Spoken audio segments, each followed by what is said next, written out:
When the game gets rough and this life just seems so tough, make we talk, my people, make we talk.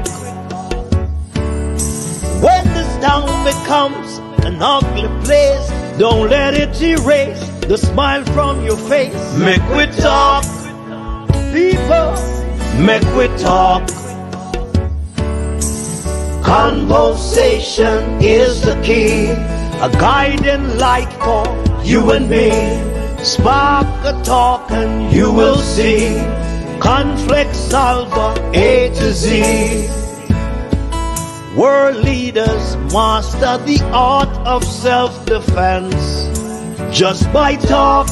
So people, make we talk. Hey, we're living in a world that on ourselves we must depend. Make we talk, people.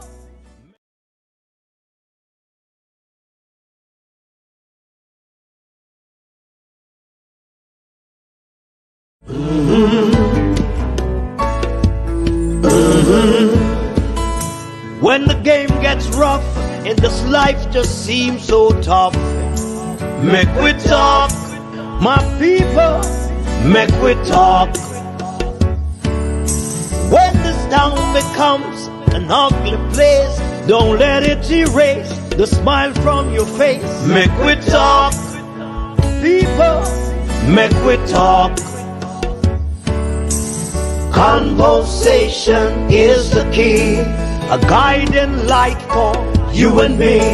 Spark a talk and you will see. Conflict solver A to Z. World leaders master the art of self-defense just by talk. So people, make we talk. Hey, we're living in a world that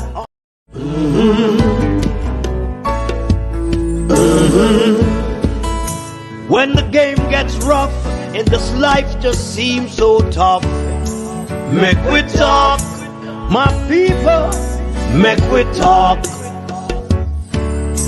When this town becomes an ugly place, don't let it erase the smile from your face. Make we talk, people, make we talk.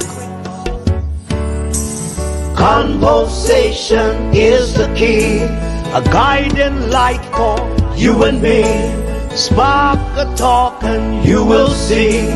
Conflict solver A to Z. World leaders master the art of self-defense just by talk. So people, make we talk. Hey, we're living in a world that on ourselves we must depend. Make we talk.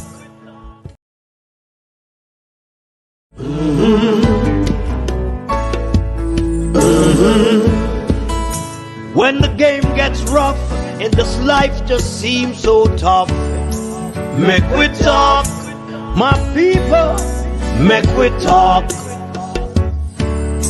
When this town becomes an ugly place, don't let it erase the smile from your face. Make we talk, people, make we talk. Conversation is the key, a guiding light for you and me. Spark a talk and you will see. Conflict solver A to Z. World leaders master the art of self-defense just by talk. So people, make we talk. Hey, we're living in a world that on ourselves we must depend. Make we talk, people. Good afternoon. Welcome to the Make We Talk program. Good night. Welcome to the Make We Talk program here on our Make We Talk YouTube channel. This evening we're supposed to have the former minister of Foreign Affairs and Foreign Trade. He'll be coming on our program this evening to speak some more about the letter with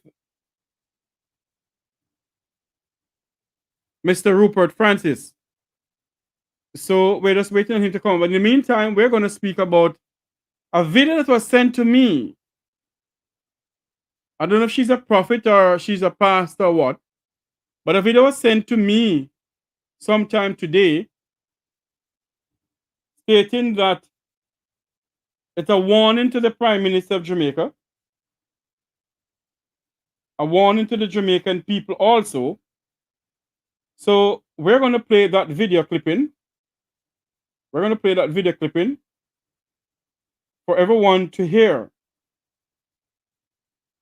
She's warning that something major is coming. We're waiting the former Minister of Foreign Affairs and Foreign Trade to come on, Mr. Arnaldo Brown.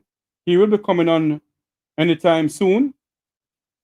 So as soon as he comes on, we will be speaking to him about the letter that was written by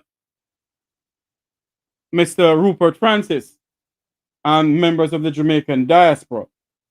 We're going to speak to him about that.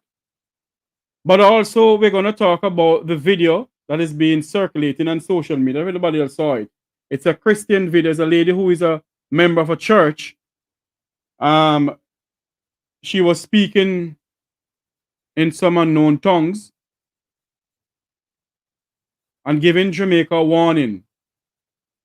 Let's go to that video right now and listen to what she was saying. Bless the Lord, bless the Lord. Good evening, good evening, good evening to each and every one. Glory to God. I greet you all this evening in no other name but in the name of our Lord and Savior Jesus Christ. Glory to God, our soon coming King, the maker of the universe. Glory to God, our God that went away not to stay, and he will return. Glory to God. This beautiful Tuesday evening, I just got home from fasting. Glory be to God. Glory be to God. The time is 5:42.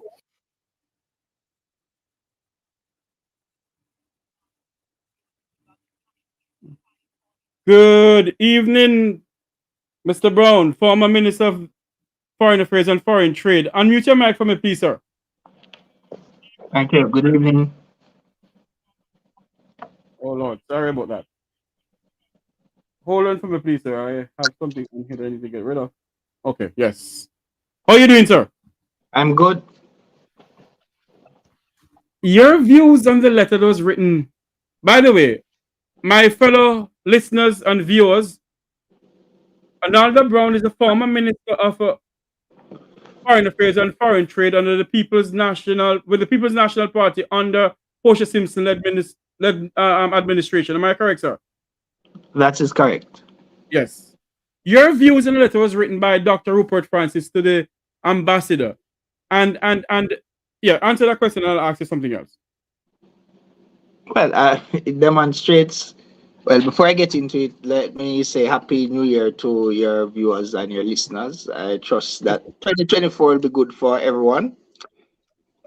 Well, the letter demonstrates, the continued interest of Jamaicans overseas in the affairs of Jamaica. And they have expressed concerns. I think most persons would have heard the contents of the letter, seen the contents of the letter themselves.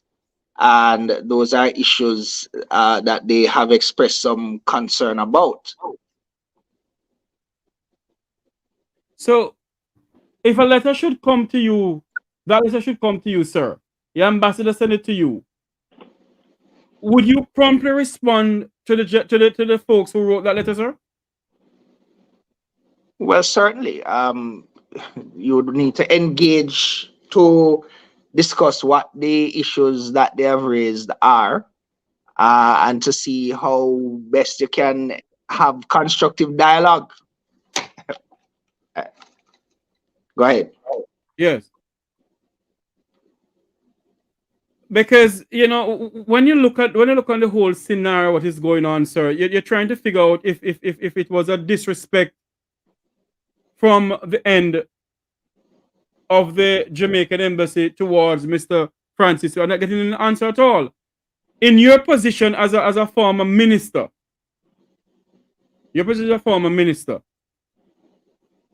would you call for a meeting, or would you fly to Washington and say to them, listen, we got to meet with these people right now? Well, let's be clear. I mean, obviously there are protocols that are involved. You are giving me some context. I saw the letter in the media. I don't know what the initial response to it was, but if members of the diaspora, particularly persons who are on the global council, should pen a letter, I believe that it would warrant a response. The first response would be to acknowledge the letter, preferably in writing, so at least you have a paper trail. It doesn't get into a he said versus she said situation. And secondly, have a dialogue, have conversations, whether that is dialogue via phone, whether it is dialogue via meeting.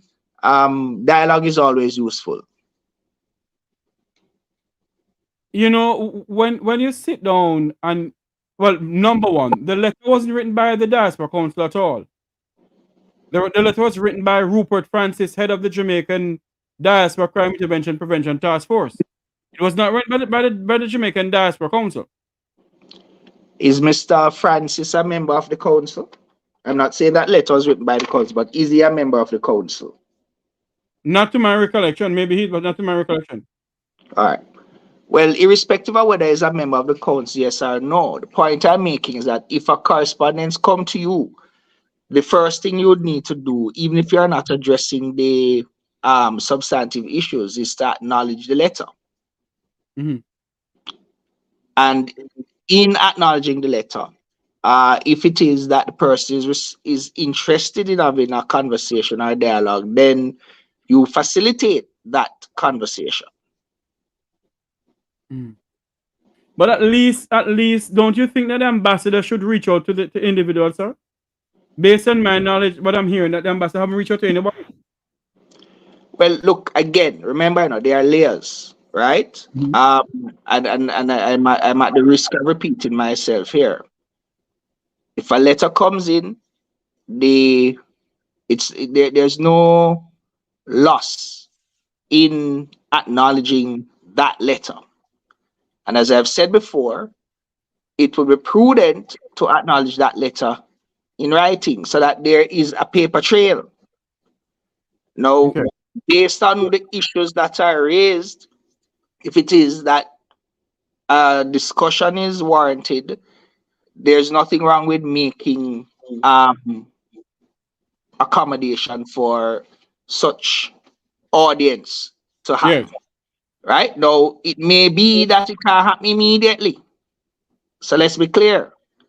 Right? But at least an acknowledgement and an indication of a willingness to have dialogue. There are some topics that was raised in the letter. One of them is standing. The other one is security, and the other one is corruption. As a former minister and a former member of parliament, sir, would you say that Jamaica has corruption issues? While the diaspora raises? Listen, I don't know if that is if that is a trick question or what. Let's put it this way, right? There is a what you'd call it. We are aware that there is a corruption perception index. Now notice what it says, right? Corruption perception. Yes. That measures the perception of corruption in countries, not just in Jamaica, right? And one can consult that index to see where Jamaica falls in relation to other countries. And I would say that we are not at the in the highest position in terms of where that perception is concerned. And I would hasten to say, for the purposes of objectivity, that there is also actual corruption, right? So let's be clear. right? So there's a measure of perception and there's a measure of actual corruption, and both of them will give you different readings.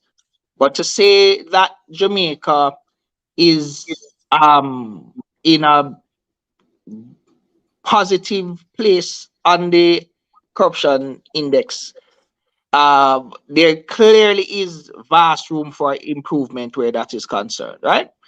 Now, it is also clear that there are some issues in the public domain, and I believe the letter might have intimated to some of those issues, right?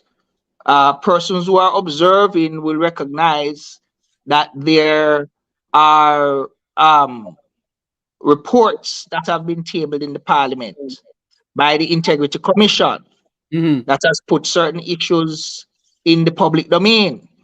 There's the issue of the filing of statutory declarations that are outstanding. Those are issues, and those are what you would call the some of the indicators, if you will, of whether a government is transparent, whether it is accountable, or it is not. So Yes. there are issues there that are worthy of attention.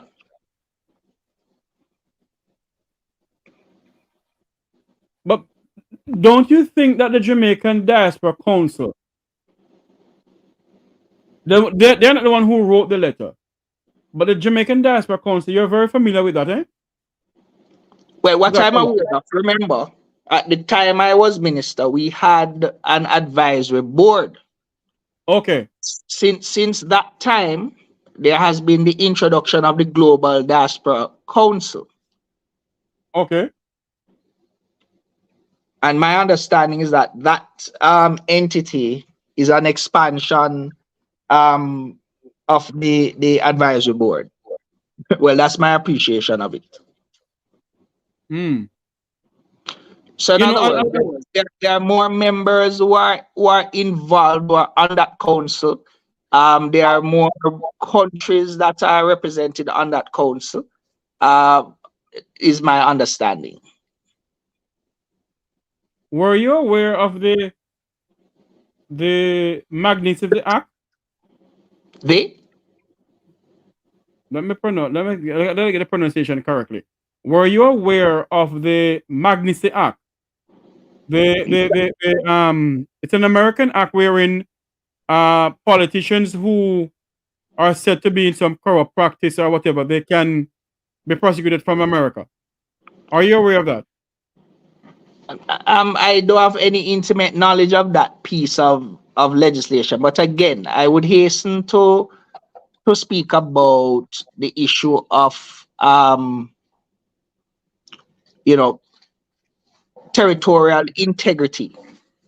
Why I went on that road, Mr. Brown, is because I don't know if you're aware of what is being said in the public domain, that an attorney at law, Miss Rodney, wrote a public letter. I don't know if you have received it, pertaining to that the Jamaican politicians, some of them who are involved in corruption, alleged that they're involved in corruption, the American government should bring in the Magnitsky Act on them. Well, listen, I cannot speak to that piece of legislation and what it pertains, right? And I wouldn't venture to go down that road without being properly briefed. Okay. And what I can speak to are broad principles, because you use the word allegations. Yes. And the question is, right? The question is, what is the scope of that legislation? What is the jurisdiction of that legislation? Because is it that persons would have done illicit things in the United States of America? No. Because again, let's understand, and we have to tread a little bit cautiously, right? And Yes. why am I saying that?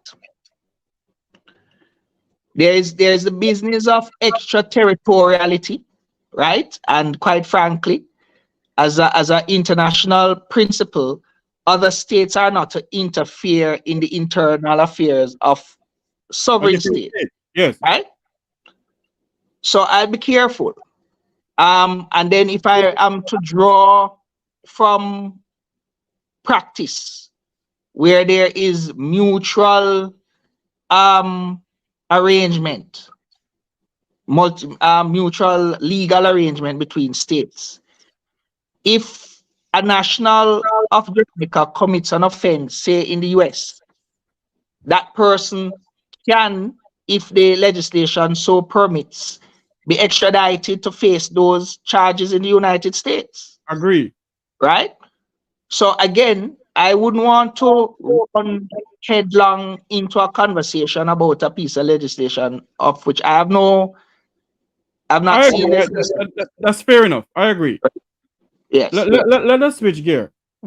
When you were in as minister, was the Diaspora Council or the board that was organized by the government of Jamaica then? Was anybody from the Ministry of Foreign Affairs, like 3 persons, sit on that board? No. There were no government officials on the Diaspora Advisory Board during my tenure. The Diaspora, not even from the ministry itself? no. Okay. There was no one, no government official, no Jamaican official. The Diaspora Advisory Board advised the minister, me, at the Yes. time. And that was drawn from members of the diaspora, and the diaspora themselves would choose who those persons are. Mm-hmm. The government of Jamaica did not direct that process. That process was completely autonomous of the government of Jamaica. The persons in the diaspora elected those persons and recommended them to me. And Mhm. then we would appoint them based on that recommendation. Again, I will say that I'm not very intimately aware of what the new arrangement is. So I wouldn't want to speak too much on that. But Mhm. how it was organized then, the government was not actively involved in identifying or placing on the board the persons who would advise the minister. That was the remit of the diaspora. And nobody, to your recollection, no one from the Ministry of Foreign Affairs was appointed to that board or No, chaired.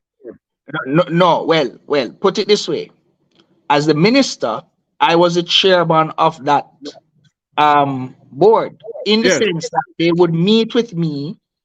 I think it was biannually or yearly, right? We would have a meeting of that board, and in that meeting, I would be the chair of that meeting.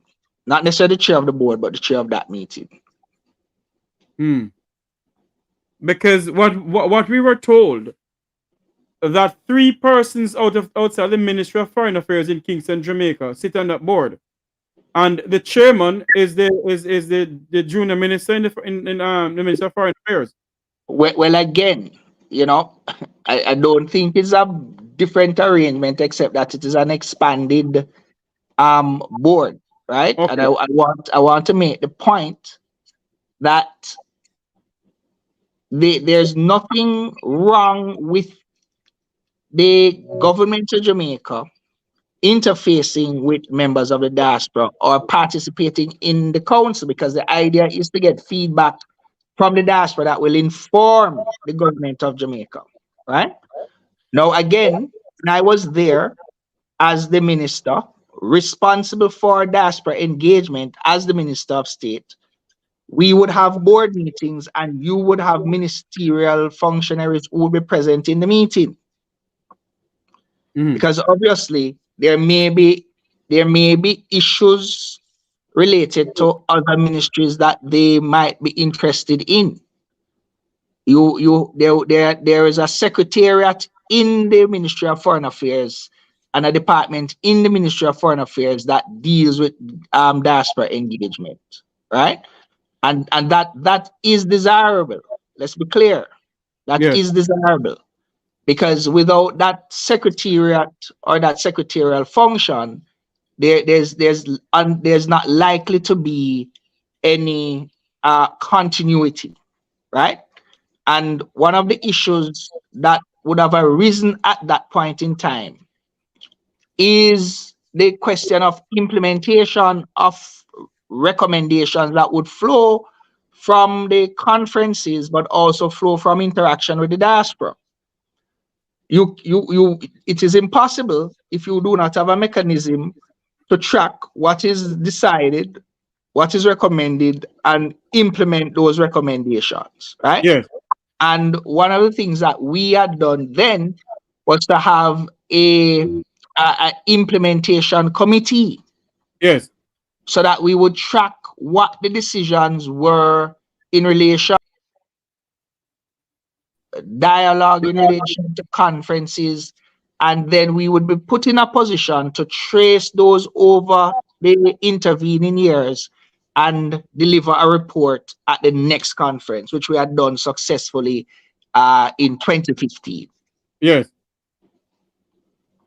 When you were there, did you get any advice from the well, not advice, any suggestion from the diaspora board pertaining to security and other stuff in Jamaica that they would love to implement?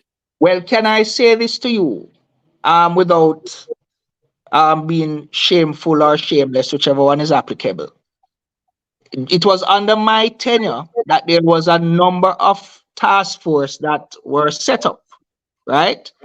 Including the education task force. I think there was one on security. There was one on immigration and deportation. There was one on agriculture.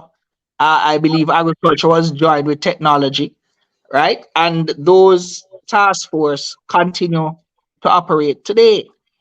And there were several initiatives that were implemented as a result of their advocacy. For instance, if we talk about the education task force, the training of teachers, teacher training, laptops, before laptops in school became so popular now, there was an initiative to expose teachers to the use of technology in the classroom, right? As one initiative. There was an initiative focused on numeracy and literacy, and that was in collaboration with the US AID.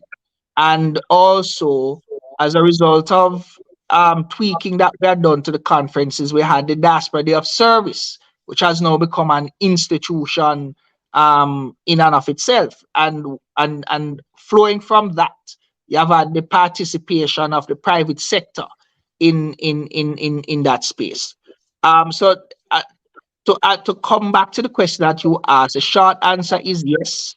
Recommendations were made; those have been acted upon, and there's a legacy that has continued even to today, beyond that period.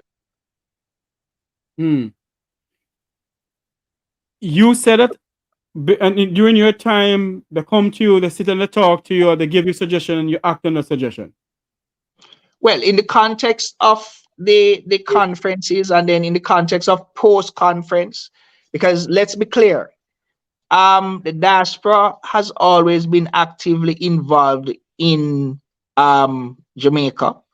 If we talk about the various medical missions that come to Jamaica, that is activism on the part of the diaspora, right?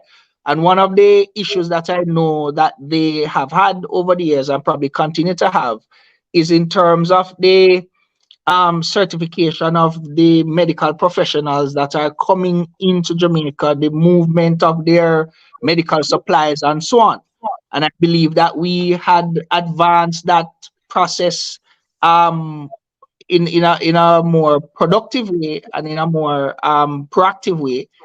We had in Sunnybrook in Canada, we had a medical symposium there where we're trying to align the needs of our local hospitals with equipment that might be available, because there were some issues in terms of calibration and so on, right? Specifications and so on. Those things had to be addressed. So in that period, I'd say that there was a high level of collaboration with the members of the diaspora. The establishment of several task force modeled off the approach taken in the education and in the health sector. And those, to the best of my knowledge, had continued beyond 2015. Well, you don't have to comment what I'm going to say. Based on what is going on now, it seems as if nobody within the government of Jamaica sit down with the members of the diaspora and talk to them at all. Well, that would be quite unfortunate, and let me say, it's ironic, because when I came to the position in 2012, when I was appointed, the situation leading up to 2012 was very dismal. There was a strained relationship with the previous administration and members of the diaspora, and the thing was at a very low ebb. And I have no apologies. We brought back the level of dialogue and engagement from a very low level to a very high level. So it's somewhat puzzling that we are sort of back in that situation based on what you have described. When you were minister, I'm pretty much sure they have come to you pertaining to the security of Jamaica from the diaspora. Yes, we did. Have you all implemented anything when you were minister to the Minister of National Security pertaining to what the diaspora may say pertaining to Jamaica's security and wanting Right, to come down and help? So put it this way, you know, we had been approached, and we have been approached in relation to issues of national security. And one of the things that, and let me just be clear, one of the things that we try to do is to direct persons to the line ministry. So although the Ministry of Foreign Affairs is the epicenter, what you would have to do is, once you get the suggestion, get the recommendation, you channel that to the line ministry that deals with that particular portfolio, right? And I will say without any hesitation that on the question of security, we understand that members of the diaspora are very keen to assist there. As to the extent that the government has been very accommodating in relation to that, I wouldn't be in a position to say what that is now. What I can say is that, again, in the period of leading up to 2007, and that is before my time as minister, we had as a permanent secretary a member of the diaspora that had returned from Canada and had taken up that role, and that was Gilbert Scott, right? Yes. And I believe that Gilbert Scott was a very effective permanent secretary in that particular ministry. And some of the wins that we had, such as the reduction of narcotics traffic through Jamaica from 20% to 5% up to 2007, was during his incumbency and that of Minister Phillips as Minister of National Security at the Ministry of National Security. Now, let me also say that during that period, there was a deliberate attempt to woo members of the diaspora to come back and to give service to the country. Again, during the period of between 2011 and 2016, we had in the Ministry of Education, I think is Elaine Foster Allen. She too was a member of the diaspora. She came back to Jamaica and she was the permanent secretary in that ministry for a period of time. So to answer your question, during that period, 2012 to 2016, there was an active effort to engage the diaspora in terms of policy. And I will say this further. Under my watch, we developed and implemented the National Migration and Development Policy. Out of the National migration and development policy came the diaspora engagement policy. Now, when I left there, 'cause we lost the election in 2016, Yes. it was at the white paper stage. My understanding is that they have progressed it to now a policy, right? Now let me be clear as well that it is not intended for these to be static. They must be dynamic. So as time progresses, things change, modalities change, then it is the intent that these policies will be updated to reflect what is the current reality on the ground, right? So and I'm making that point because I am aware that when Minister Charles briefly was the Minister of State um in foreign affairs, that he had taken up that policy document, and there was a little pushback because persons were of the view that had not been any consultation with members of the diaspora in relation to the formulation of that policy.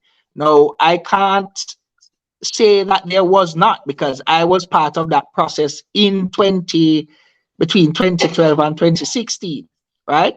And we had an academic from the University of the West Indies, Dr. Minto Coy, who had led that process and had traveled into the diaspora to engage persons in the diaspora in terms of fleshing out that policy framework.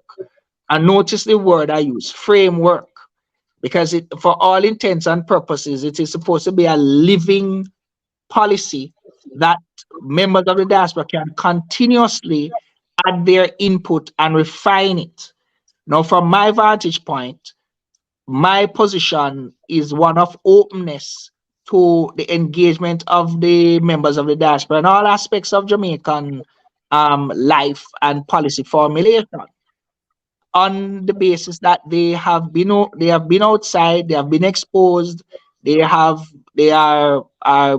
successful in many respects in various industries, and there's knowledge that they can use to transfer into Jamaica. So we have to now think of Jamaica not just as the 3 million that live in Jamaica, but the 3 million that also live outside of Jamaica.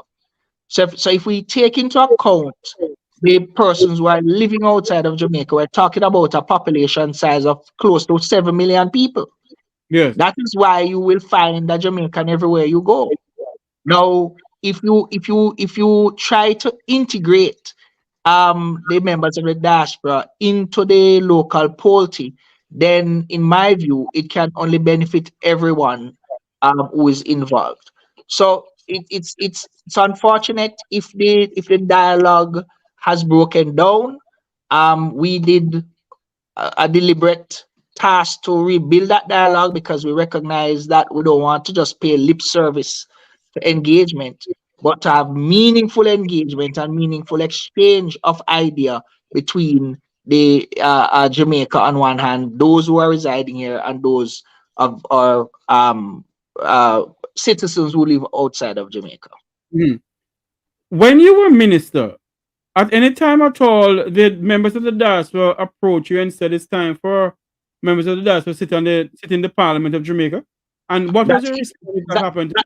Okay, so that is a conversation, and remember, that is a conversation that has been taking place. And let us be clear, you do have members of the diaspora that are in the Parliament of Jamaica. However, there is an issue in relation to constitutional arrangement where, depending on where they reside, it may pose a barrier to their participation in that forum. I'm sure you and your listeners would be aware of what is referred to as the dual citizen cases, right? Yes. But it is not about dual citizenship. The issue has to do with whether or not a person has sworn allegiance to a foreign power. And the question is, what is defined by the Constitution as a foreign power? And a foreign power, based on the Constitution, is any state that is non-commonwealth. Now, that particular provision disproportionately affects Jamaicans who would have American citizenship, because Mm-hmm. America, most of the states in America, probably with the exception of Massachusetts, and probably it is not part of the Commonwealth, right? Mm. So a Jamaican who is in Canada can serve in the Parliament of Jamaica. And in fact, during my tenure, Minister Sharon Folks Abrams had recently returned from Canada when she ran on the PNP's ticket and won, I believe it was West Central St. James. Don't hold me Yeah. to the constituency, but yeah, she was in St. James. And she has Canadian citizenship, right? Um, and you do have in the Parliament of Jamaica persons who may not be full-fledged American citizens, but they have green cards, right? That's so. But well, I didn't tell you that. But anyway, um, but the point being made is that there is a way that citizens living outside Jamaica can participate. And I'll say this because I've said it in forums in the US when I was traveling there, and I'm not saying anything out of turn, because there are persons who reside in the United States and elsewhere. They are still on the voters list in Jamaica. They have not been removed. And those persons still have a franchise. Yes. Now, let me come to your specific question. And I will say this, that the talk of constitutional reform has been revived. But before this present round, there was a recommendation to increase the size of the Senate from 21 to 35.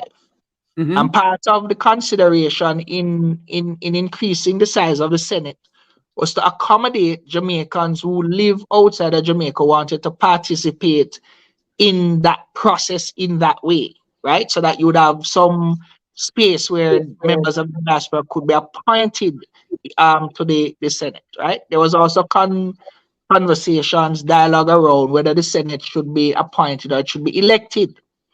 Now, at the time, questions would have been raised about logistics. How would that person participate in these sittings? Would they fly into the country? Who would pay for that? And so on, those issues. Now, those are not insurmountable issues.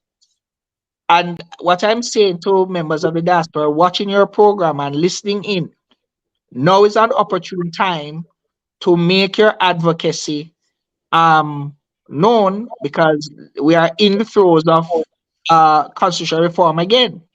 So is it that we want to have a situation where we remove the impediment from the Constitution where non-Commonwealth persons can't serve in Jamaica, and open it up to Jamaicans of every stripe, right? Bearing in mind, though, that in the US itself, there are limitations to the positions you can hold. So, for instance, if you're not born in the United States, you cannot become president of the United States of America. I know about that, yes. And likewise, in the context of Jamaica, if you're not born in Jamaica, if you hold dual citizenship in Jamaica, particularly if that dual citizenship is non-Commonwealth, you cannot be the director of election in Jamaica. There are some other positions that there are some impediments to if you are not a Commonwealth citizen.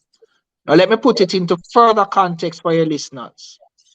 If you are a member of the Commonwealth, you are non-Jamaican, and you reside in Jamaica for a year, you are entitled to be enumerated, you are entitled to vote, and you are entitled to run for office as a Commonwealth citizen, right? Based on our present constitutional Yes. arrangement. So I'm saying to you that the principle is already there. So if we think of Jamaicans as a Commonwealth, or if we think of Jamaica as a Commonwealth, meaning that you have Jamaicans who live outside of Jamaica, Mhm. but they are part of the Jamaican polity, then you can give them a block of rights that allow them to participate politically in the country. Now, technically, that is possible because as long as your name is on the voters list, it hasn't been removed, you can still participate. What that would require, though, is for you to travel into Jamaica to exercise your franchise. Right? And I'm going to touch on something with that, Mr. Brown. We're 61 years old now, and the diaspora contribute billions of dollars to the Jamaican economy.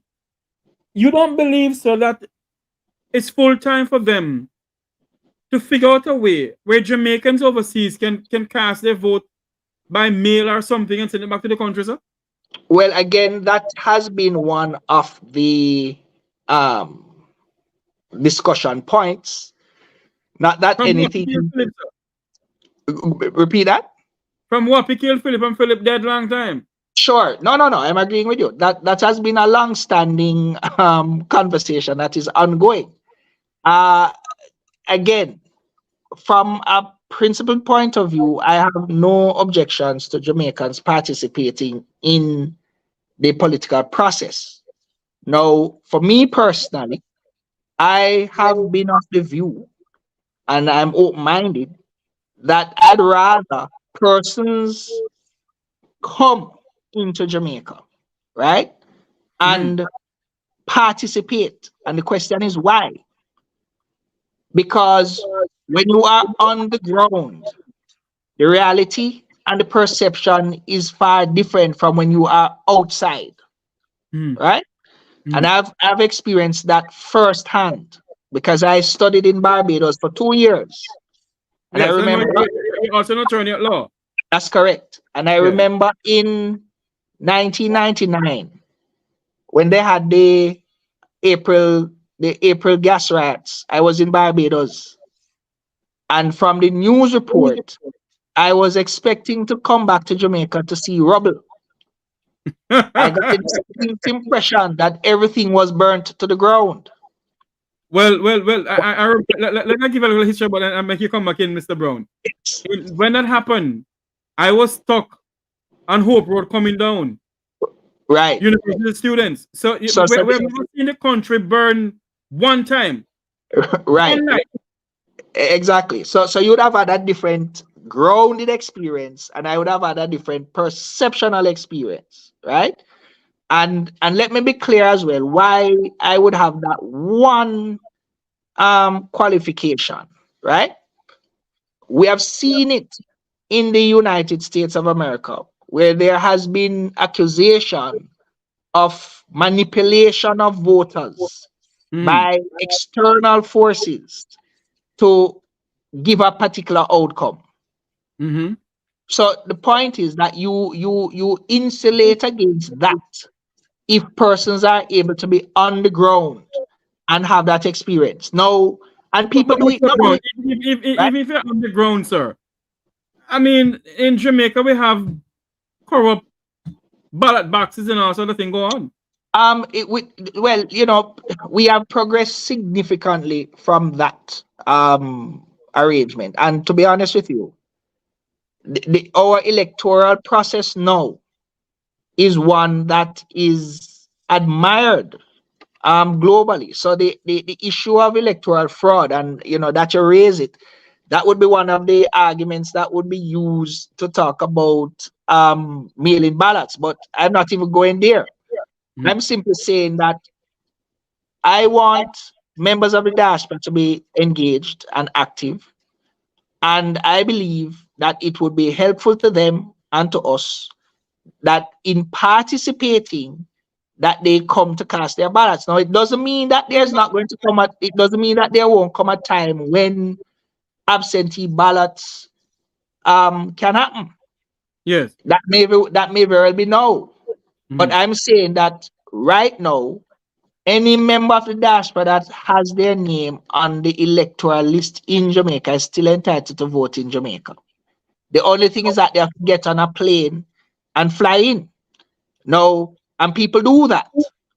And in my view, I welcome that participation. Let us switch gear now. You're an attorney at law. Yes. When you were Minister of Foreign Affairs and Foreign Trade, were you aware that the Jamaicans in the diaspora didn't have any standing in Jamaica? All right. So, and let me say this.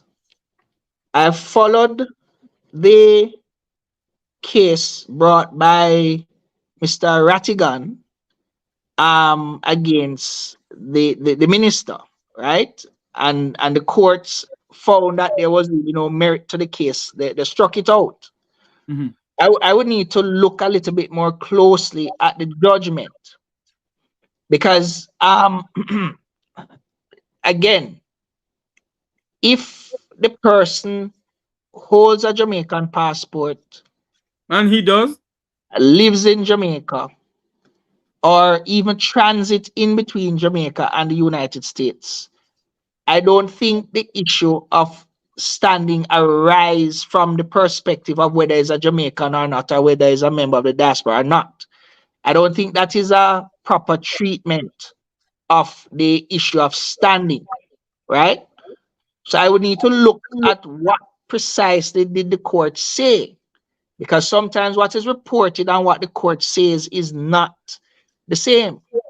So I'm making it from the point of view that any Jamaican can bring a matter in the courts of Jamaica. If you live outside of Jamaica, you don't lose your Jamaican citizenship. And I'll go further. You can have judgments outside the jurisdiction, depending on the nature of the matter, that Mhm. are enforced in the jurisdiction through our courts. So a process called resealing, Mhm. right? So the idea that somebody is barred from bringing an action simply because they are in the diaspora, I don't think that is sound. And I would venture to say I don't even believe that is what the judgment says, right? But I'd have to look at it. I agree with you. Have to look at, but based on what I am understanding, that's exactly what the judgment said. He doesn't have any standing to file a lawsuit against the minister. Well, again, standing in relation to what? I don't think he's standing in relation to his citizenship, because here's the thing: on what basis did he bring the action? Well, what I get to understand, he brought the action against Finn Partners because when she was running for Secretary General of the Commonwealth, But but he but wanted to where? know where did she get the money from?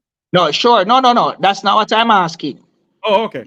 That's not what I'm asking. I'm familiar with the basis on which the suit was brought. Yes. But what I'm getting at is, in what context was he suing as a Jamaican? He was suing. Because, He was suing as a Jamaicans and Jamaicans at diaspora, Jamaicans at home. well, again, I would have to look at what the issue of standing is. But from my vantage point, it is not resonating with me that is what the judgment says. I'm telling you, right? Mhm. I Yeah, I'm believe hearing. that I believe that the issue of standing has to do with something else, right? So here's the thing, and this is a general principle again.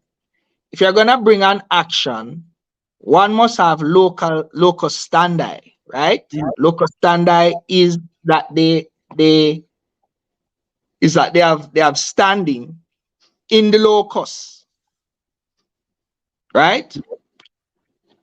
And in the locus mean in the location, in the jurisdiction. Yes. Now, if he has Jamaican citizenship, then he would have standing. But he's a Jamaican citizen. He's So the this whole is of a the point. Jamaican passport. So this is the point I'm saying. So we have to look a little bit more carefully at Okay. what the issue of locus standi is about, and I'm advancing the case, and I'm you know I could be proven wrong, but I'm advancing the case that the issue of standing unlikely has anything to do with the fact that he's a member of the diaspora, right? The issue of standing has to do with whether he has sufficient interest in the matter, which the answer on the face of it answered me yes, right? So we need to look carefully at what the judgment actually says, right? So once I heard this thing about he doesn't have standing to bring a matter, a red flag went off in my head, because I'm saying I don't think what is being projected or what is being said is actually what the judgment says, So right? maybe So the judgment. Go ahead. no. So I'm saying that would need to actually see the judgment and see what the court has said about locus standi. So in okay, let me ask you this question though. You believe that a Jamaican citizen living overseas, and there's something going on in Jamaica, they can bring a lawsuit against any minister if they see fit to do so? Well, here's the thing, and this is what the issue of locus standi points towards. In other words, the issue that they're bringing before the court must be an issue that affects them. And let me sharpen it first. So in the US, you have what is called a class action suit, right? Somebody can bring an action on behalf of a class of persons. We have representative action here in Jamaica, but one of the critical elements is that the person who is bringing the case must have been affected by the actions of the state. Oh. So to answer your question, if a Jamaican living overseas is affected by an action of the state, then they can bring an action against the state in Jamaica. Can, right? So that is why I'm saying that we have to look more carefully on what this ruling about locus standi is about. Yes. It may, and this is me speculating now, right, without the facts. Right. It may be that the court may say, but you weren't affected by this funding, right? I'm just saying, right? You may have a point there, because I think that's one point of what they said, that he may not be affected by the funding from Fin Partners, funding to Fin Partners from wherever. Right. And remember also that Fin Partners is not an entity in Jamaica. It's a foreign entity. And Precisely. Basically, what he was saying, that Minister Johnson Smith did not file her towards oh my God, the thing in Jamaica there where ministers have to file. What's the name of it again? What we're talking about here, declaration. Yes, she didn't file her declaration. Right, but here's what I'm saying: the issue surrounds a foreign company. Yes. Right. Now, the Jamaican courts can't prosecute a foreign company, right? Because unless, of course, that foreign company has a subsidiary in Jamaica. Yeah, but he did not file a suit against a foreign company. No. I'm not saying that he did. I'm just saying, remember what we're trying to work our minds around, without having the facts in front of the facts in front of us. Yes. Is the issue here of standing. So it really would mean, how was the argument positioned, right? Or were the issues framed? Yes. So let me give you an example, right? Let's take the needs. Let's take the needs bill as an example. Needs. The opposition, through its member Julian Robinson, brought an action against needs, against the government, for the introduction of needs, right? Now the question of standing would arise, because the question is he affected by the piece of legislation? Is he affected by the action of the government? Is he directly affected? And if the answer to that is in the affirmative, then he would have standing in the matter, right? So I'm pointing out that the question of standing is not something that is limited to person who may be in the diaspora, but it is also an issue of consideration for any litigant in Jamaica, because the court is going to want to find out what is the basis, on which you are bringing this claim. Does it affect you? Does it impinge on your right? So Right? hold on, Mr. Brown.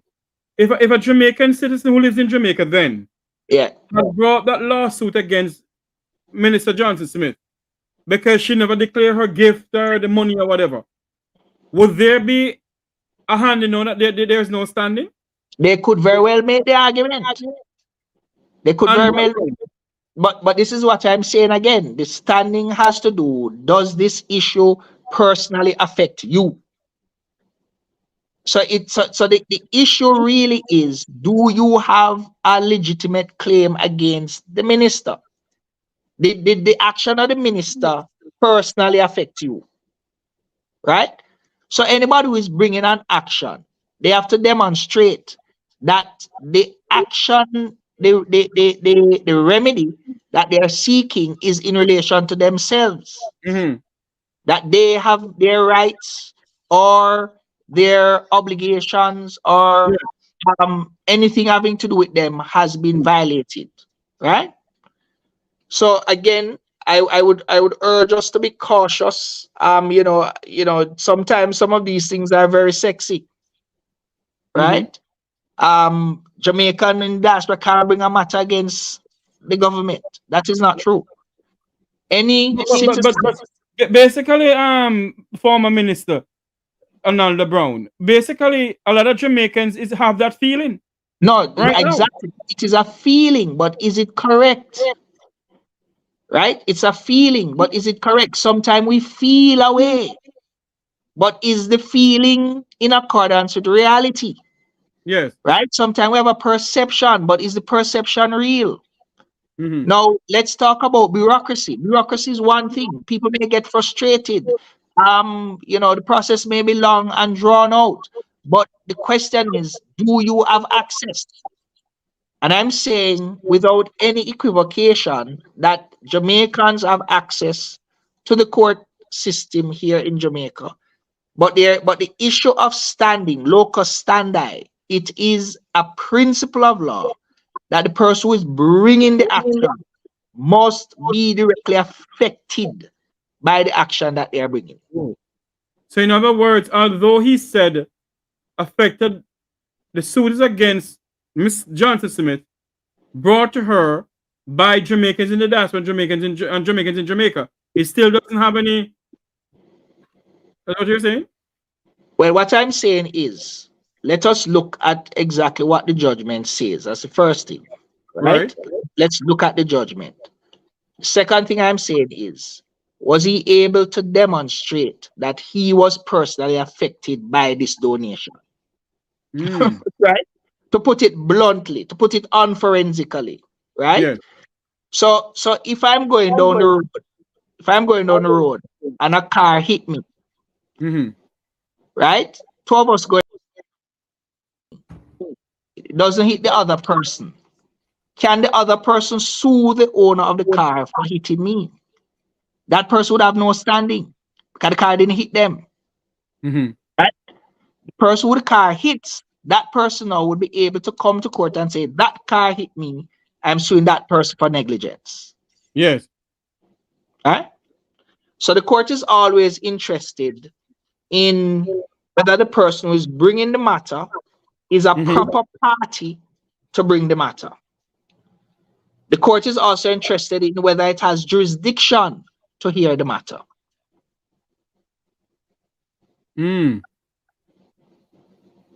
Okay, so based on all what you just said to me from a lawyer's point of view, Jamaicans do have the right from the have. Yes, they do. They do. Right? Any Jamaican who has a matter, once the court has jurisdiction, once their rights are affected, they can, in fact, bring a claim. right? They can initiate proceedings in the court of Jamaica. So let it not be said that Jamaicans are unable to initiate matters. But again, as we have said, you have to demonstrate that the issue that you are seeking to challenge affects you personally, and that the issue that the court has jurisdiction over that matter. Okay, I understand a little part of it, because I'm trying to figure out if you give a person, based on what is going on, and the person declare their gift, and although you live outside of Jamaica, majority of Jamaicans did not know that they could bring a suit against the government. It's when Mr. Artigan did it. A lot of Jamaicans realized they could do it. Right, but then again, now the question is whether or not they suit itself. So there are three things we are looking at, right? First thing is standing. The second thing is the jurisdiction of the court, and the third is the merits. Yes. Right? Does the matter have merit? And in the US, you talk about frivolous lawsuits. Mm-hmm. If a lawsuit is deemed to be frivolous, what is the court going to do with it? It's going to throw it out. Mm. So in other words, I kind of get what you're saying. In other words, maybe this was a frivolous lawsuit. That's why they throw it out. Could very well be. Well, it is something that we need to look more broadly at, and I think that. Go ahead. No, I was just agreeing with you that actually getting the judgment and looking at it carefully, because we don't want to put any misinformation out in the public space, right? To hear exactly what the court has said. Now, if my thinking is correct, I believe that there was an intimation that it may be challenged in terms of an appeal. I'm not sure how far down the wicket that is. So it may Yes. very well be that is a matter that has not yet been fully ventilated. Yes.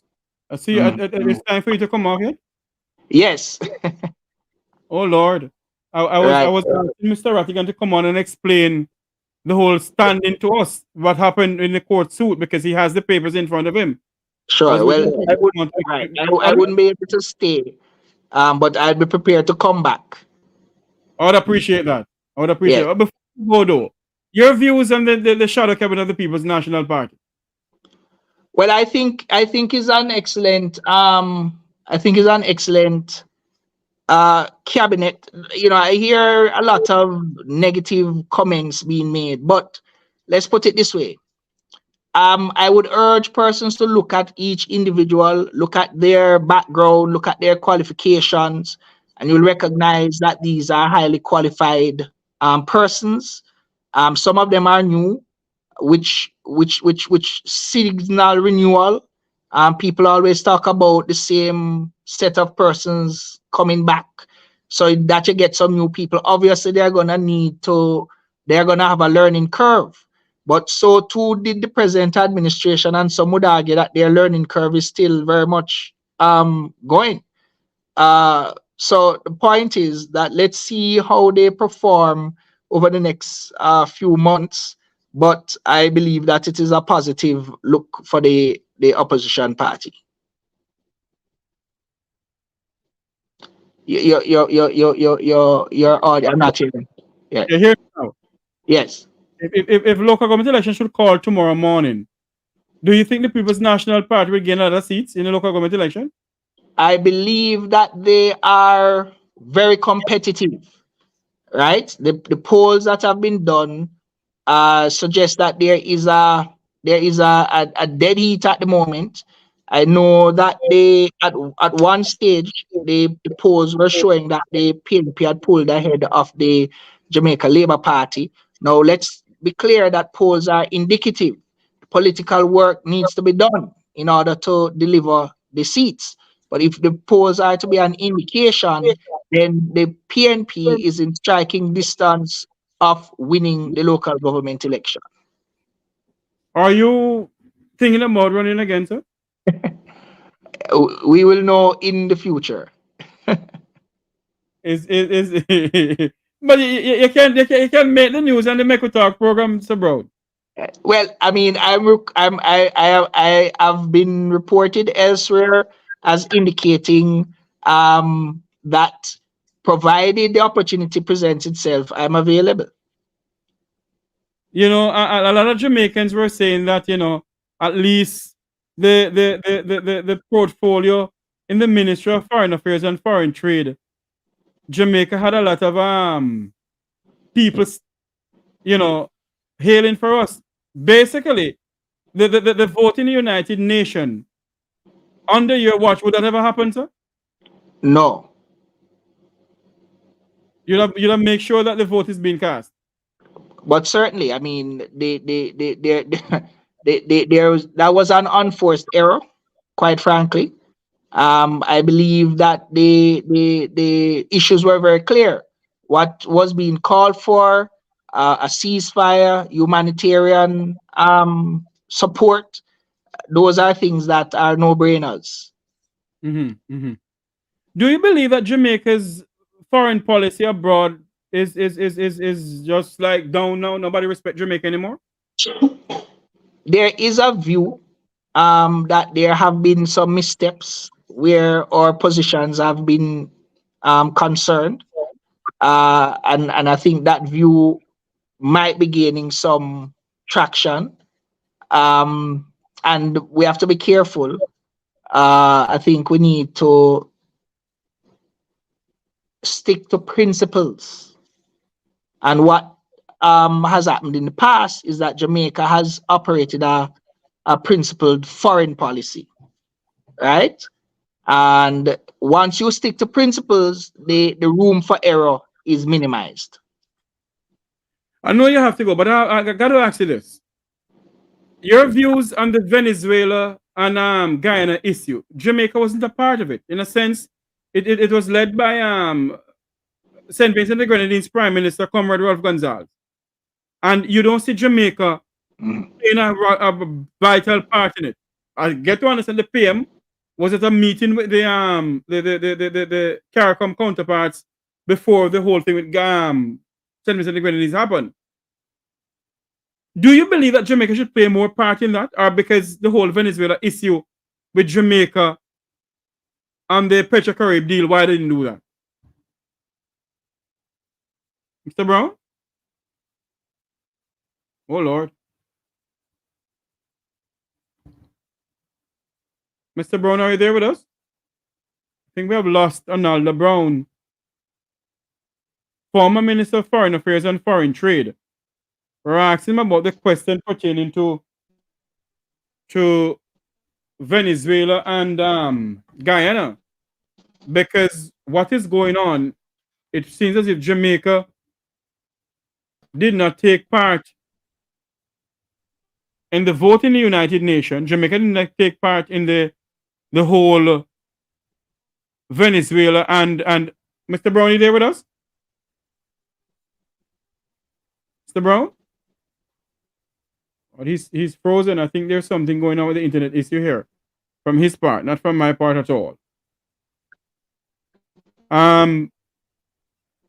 Hopefully you're going in and out, Mr. Hello? Brown. Yes, sir. Are You're you going hearing in. me? Yes, go ahead.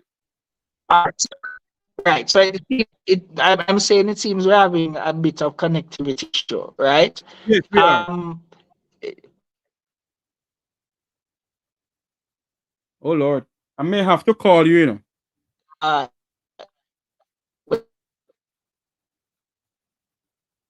We're having some issue with Mr. Brown. His internet is going in and out. Basically, what we're asking the former Minister of Foreign Affairs and Foreign Trade, his views on why Jamaica, he thinks Jamaica wasn't a part of the talks between Venezuela and Guyana. Hopefully he'll come back, and I pray he'll come back on because we'd love to have his views on it. We're trying to get Mr. Rattigan to come on to speak some more about this the issue with the standing and the judgment handed down by the courts in Jamaica. But I don't know. I don't think he's gonna come on. I think he has something else doing. But Hopefully he will. I don't know. Mr. Brown, if you're hearing us, you're going to come back on, please. Come back on. If not, we're going to say segue for another issue. But hopefully we get Mr. Brown to come back on because we need to hear his views on why Jamaica, he thinks Jamaica did not take part in the whole meeting with Guyana and Venezuela. Issues going on there that we need to take very serious look into that. Is there going to be a war breaking out in the Caribbean between two countries? We don't know over oil. Let's hope not. Well, we're not gonna if you wanna call in, we're gonna make a little call-in program for the rest of the program until we say goodbye from here. We're not gonna stay long on the program this evening. I think okay, I'm getting a message here from Mr. Brown. Oh, I think he's having internet issues. He's having some serious internet issues. So I think that is why we have lost him. It's not like that person who will just cut off and no say goodbye. That's why we have lost him. If you want to take part in the program, I know Mr. Rattigan could explain more about the standing and explain more about the act. But I think Mr. Rattigan has something else doing. So that's why we didn't get him on this evening.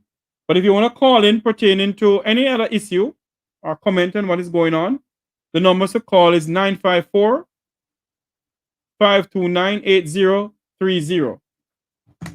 Let me look for the card here to get you when you call in.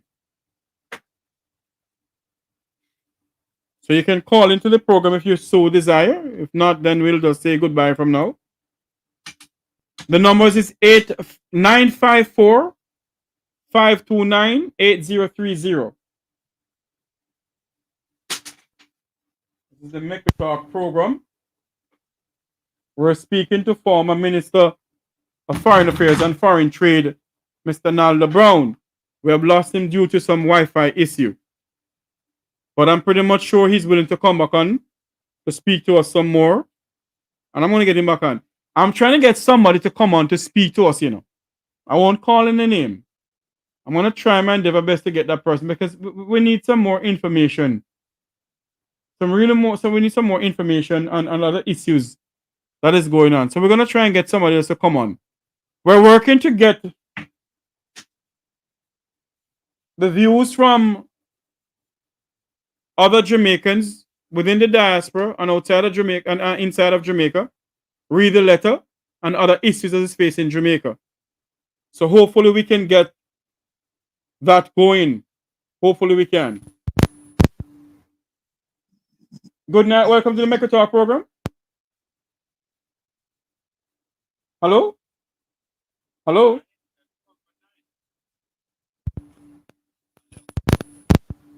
I'm not hearing a soul. Hello, good night. Hello, good night. Yes, hello. Hi, Jeffrey. Good night to you. Good night to you, sir. Very good program with Mr. Brown. Yes. I'm so sorry that Mr. Rattigan didn't get to be a part of it. I'm sorry myself too. Yeah, but it's a very good I program. think Mr. Rattigan was a bit busy doing other stuff. You know, that's why he didn't get to come on. Right. And you're doing a very good job. Thank you very much, sir. And I congratulate you, Mr. Rattigan, Wayne Lonesome, Jamaican Carlos, to take up the responsibility to get Jamaica to be a better Jamaica. Yes. Because I was born in Jamaica. I grew in Jamaica. I grew up Maho Drive, like we had talked about the other night. Maho Drive. Oh, you mean down by Mustard Seed? You're right. Yes. We born and grew on number 2 Maho Drive, right beside the gully at the bridge. Oh, Lord. I didn't know that, man. And I used to walk from Maho Drive, Woodpecker Avenue, go down Flynn Crescent and go through the gully and drop over right in Oakland. Pem, what the road name again? Pem, go right in a Rattigan area. They go in a Waterhouse. Okay. Let me ask you Go this across question, the sir. road. Let me ask you this question, sir. You sound like you could be my father. Your views on what is going on in Jamaica now? To be honest with you, my main problem is crime and violence. Yes. I born 1952. Mm-hmm. I'm 72 years old.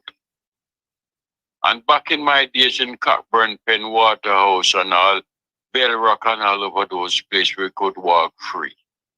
Nobody trouble you. But no, we cannot do that. We cannot cross certain borders because certain borders is very conflicted Mm-hmm.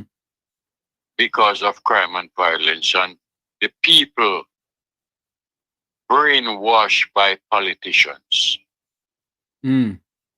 In my days in Cockburn Pen and all over the place, the two person who wreck those areas is Carl Thompson and Yapson.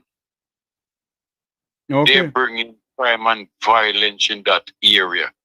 I can remember one day I was going across Runnyford to go across Penwood Crescent, and I couldn't go across because of Froggy and Grumpy.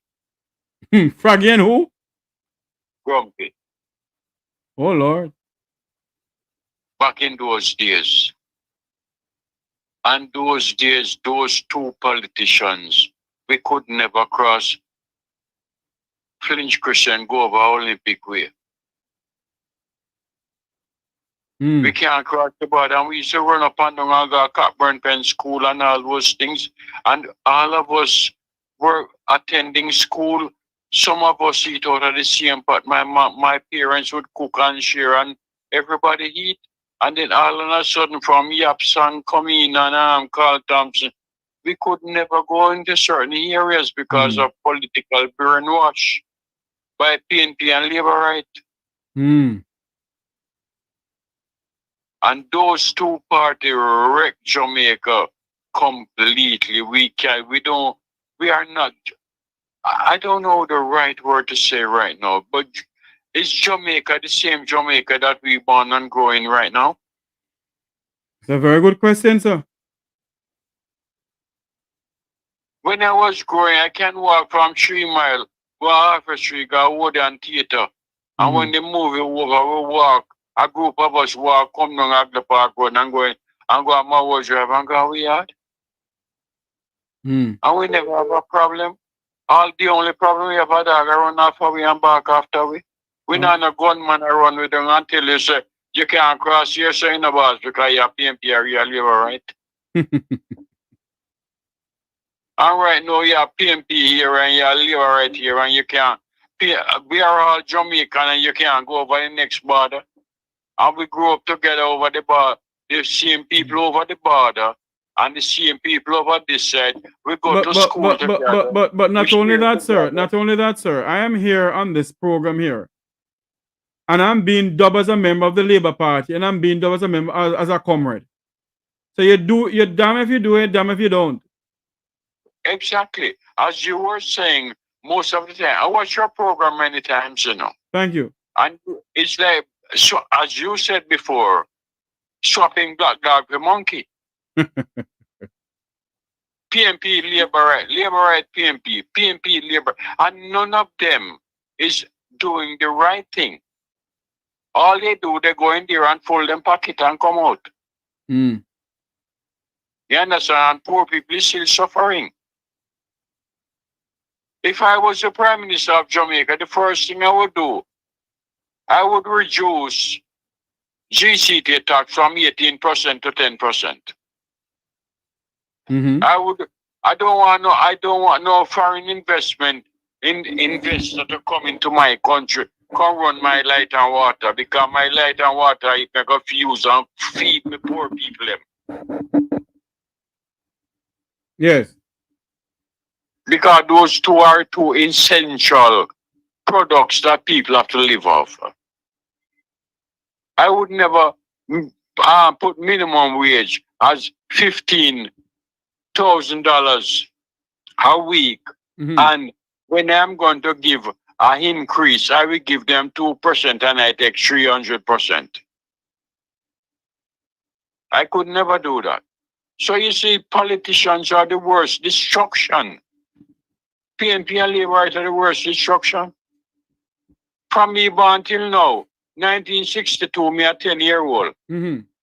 Now I am 72 years old. When last time you been back to Jamaica? 3 months ago. Okay. I've been down. I travel to Jamaica like 2 or 3 times per year. My parents have properties in Jamaica, and they have they signed up with Jamaica Boilers. They do chicken farm and stuff like that. Yes. So I've been to Jamaica like 2-3 times a year because of the asset of my parents and my uncle. And my uncle go to England and spend 50 years, and then go back to Jamaica and him develop the property and whatever. Let me ask you a question. Let me ask you a question before I make you go. You read the newspaper out of Jamaica?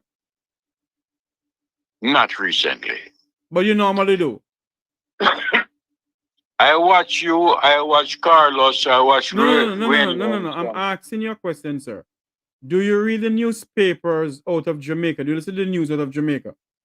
Apart from people on social media? No. Well, I would advise I would advise you to do so, sir. Do not take what Jeffrey Tavares said or Wilfred Rattigan said or anybody else as gospel. Yeah. Because they have a tendency of saying that we are bringing down the country, sir. So I would advise you to listen to watch the news, get away to watch the news or read the newspaper online. Television Jamaica is online on YouTube. So you can type in TVJ Jamaica or you can type in CVM and listen to the news. I watch the Real News Media TV and I watch this guy will always give you the report of how many people died in Jamaica. I can remember when I checked it up, within 4 years, 6,000 people dead in Jamaica. But what I'm saying to you, sir, well, no. What I'm saying, hold on for me, sir. What I'm saying to you, sir, do not listen to what only a Jeffrey Tavares or any other person may say on their YouTube channel. You need to listen to the news itself from Television Jamaica, RJR, Nationwide News, or anybody other news outlet of Jamaica. Yes. Please listen to them. Don't take our what we say for gospel, because a lot of people are saying that we are the one who's bringing on the country. We're spreading fake news. So you need to listen to the news, sir. We are not the one who is bringing down the country. Hold on for me, sir. We are not the one who is mashing up the country. The politicians are the ones that is doing it, not us. We are here in America, and we send home barrels, we send home money, and we trying to help our people also, sir, they're also saying in a crisis by politicians. Sir, listen to me too, please, sir. It could be my father or grandfather. Listen to me. It is possible, yes. Yes. I won't tell my age, but I'm very young. May look old, but me young. Full of vim, and vitality. Young depends on how fit you are. Full of vim, and vitality. Anyway, listen to me. What I'm saying to you is this. You need to listen to the news coming out of Jamaica. You need to read the newspaper coming out of Jamaica. And I advise everybody who is on this platform here, if you don't believe anything that we're saying, if you believe that we're lying, go and listen to the news coming out of Jamaica. And also, hold on for me, sir. Sir, hold on for me. Go and listen to the news. And also, people are listening to us on social media. Google. Use up your Google platform. Google donor funds. Google other Okay. things that we're saying. Okay. And if you say if you think we're lying or we say something that's not right, come back to us and say, look here, when there's something the other night, we not go so. I agree with you, but right now Mm-hmm. I have 7 people in my community with that I have to give grocery every week. I Wow. have 7 people in my community. Mm-hmm. They can't afford it. They are old people. They are people like 60, 70 years old. They work. It's a farming area where I live. They cannot work. And I see that every week they get their groceries. And it costs me $25,000 Jamaican dollars every week to see those people get them groceries. My God. So what? Prosperity don't trickle down to them yet. I have no idea who. I don't know who get the prosperity. I cannot comment on prosperity. Okay. But every week, those 7 people, sometimes it costs me a little more, depends on the price of the items. It might cost me 30,000 Jamaican dollar or 40,000 Jamaican dollar to feed those people. And every time I'm going down, me carry boxer short, marina, and couple of shirts and give to them and try to make them happy. Because they have served their purpose in Jamaica. So it's not that I am I am a Jamaican. I want to see Jamaica be progressive, very active in the world, be one of the best Caribbean country because I am a Jamaican. I want Jamaican to be that. But the politicians might, especially this present government, I don't know the right word to say right now, but they are not. They said prosperity, but I think they've taken prosperity for themselves and their supporters, the politicians, and that is why before, and not the poor people. Sir, I'm Poor gonna people do not get the prosperity. yes, sir. I'm gonna go now, but that is what I'm saying to you. What you need to do, sir, is to listen to news coming out of Jamaica. I would advise you to listen to the news. Have one of your grandkids, or have somebody to go on your laptop or whatever computer you have listening to us, or your phone, and at 5 o'clock in the evening, you listen to either RJ or somebody. At 7 o'clock, you listen to TVJ. At 8 o'clock, you listen to CVM. Listen to the news coming out of Jamaica, sir. Because I don't want anybody to say that I'm spreading propaganda news. So I'm asking you to listen to the news, sir, that comes out of Jamaica, okay? If I think that you were a false prophet, I would never call you and talk to you. I'm not a prophet, sir. I'm just a normal human being. No, just a phrase, a word of phrase, right? Rattigan, you, Lonesome, Carlos, myself want to see a better Jamaica. When we were born and growing in Jamaica, we used to share things. We used to, but oh my God. Anyway, you have to wrap up because you have a program and you have certain times on your program. Thank you very much for calling in, sir. And the good Lord bless and keep you all. Where exactly in the United States are you calling from? I am in Miramar. Miramar, okay. Thank you very much for calling in, sir. Thank you so much. I live here since 1996. Okay, long time now. Yes. And you guys have a good night and keep up the good work, and you guys have my support. Thank you very much, sir. Cannot do it. I am 70-year-old.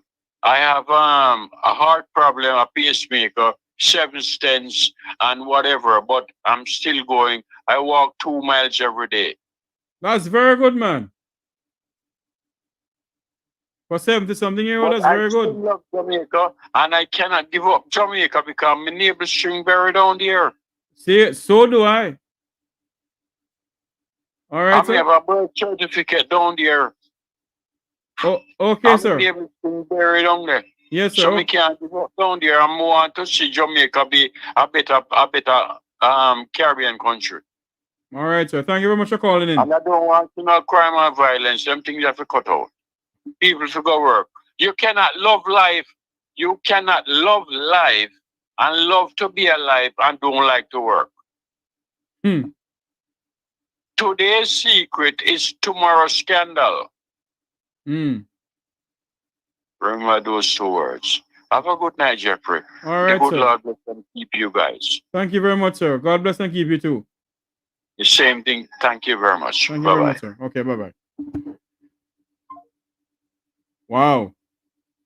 You know, I'm gonna advise a lot of us, we need to listen to the news, whether it's the good news or bad news. We know that they don't carry some of the news. We agree with you. But at least listen to the news. At least listen to the news. I want to thank that gentleman for calling in. If anybody's want to call in, it's 954-529-8030. 954-529-8030.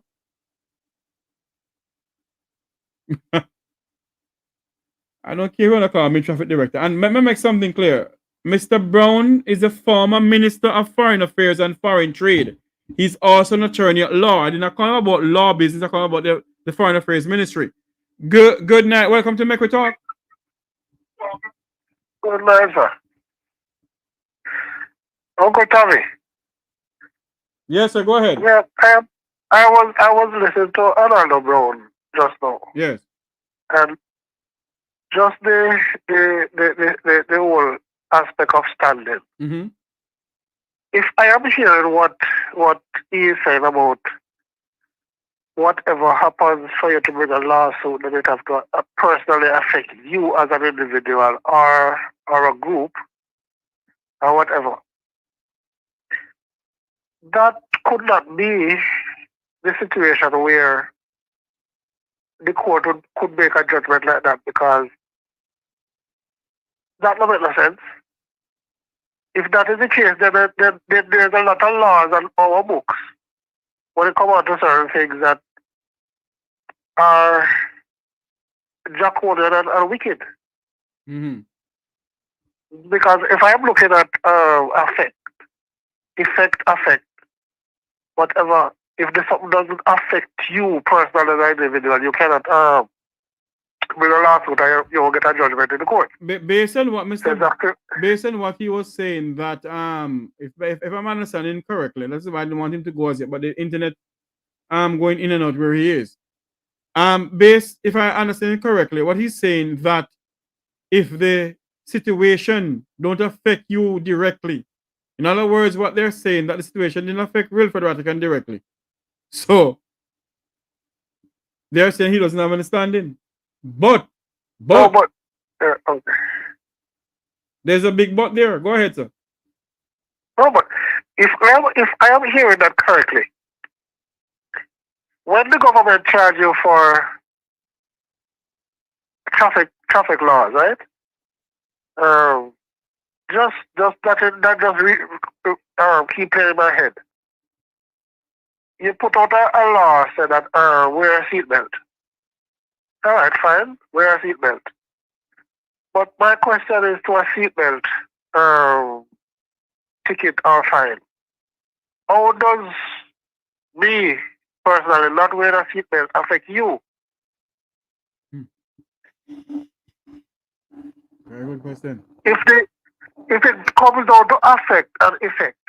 Affect, right? not effect, affect. If it doesn't affect you personally, mm-hmm. right? You don't have a case. Then how comes me not wearing a seatbelt affect the courts or the government of Jamaica?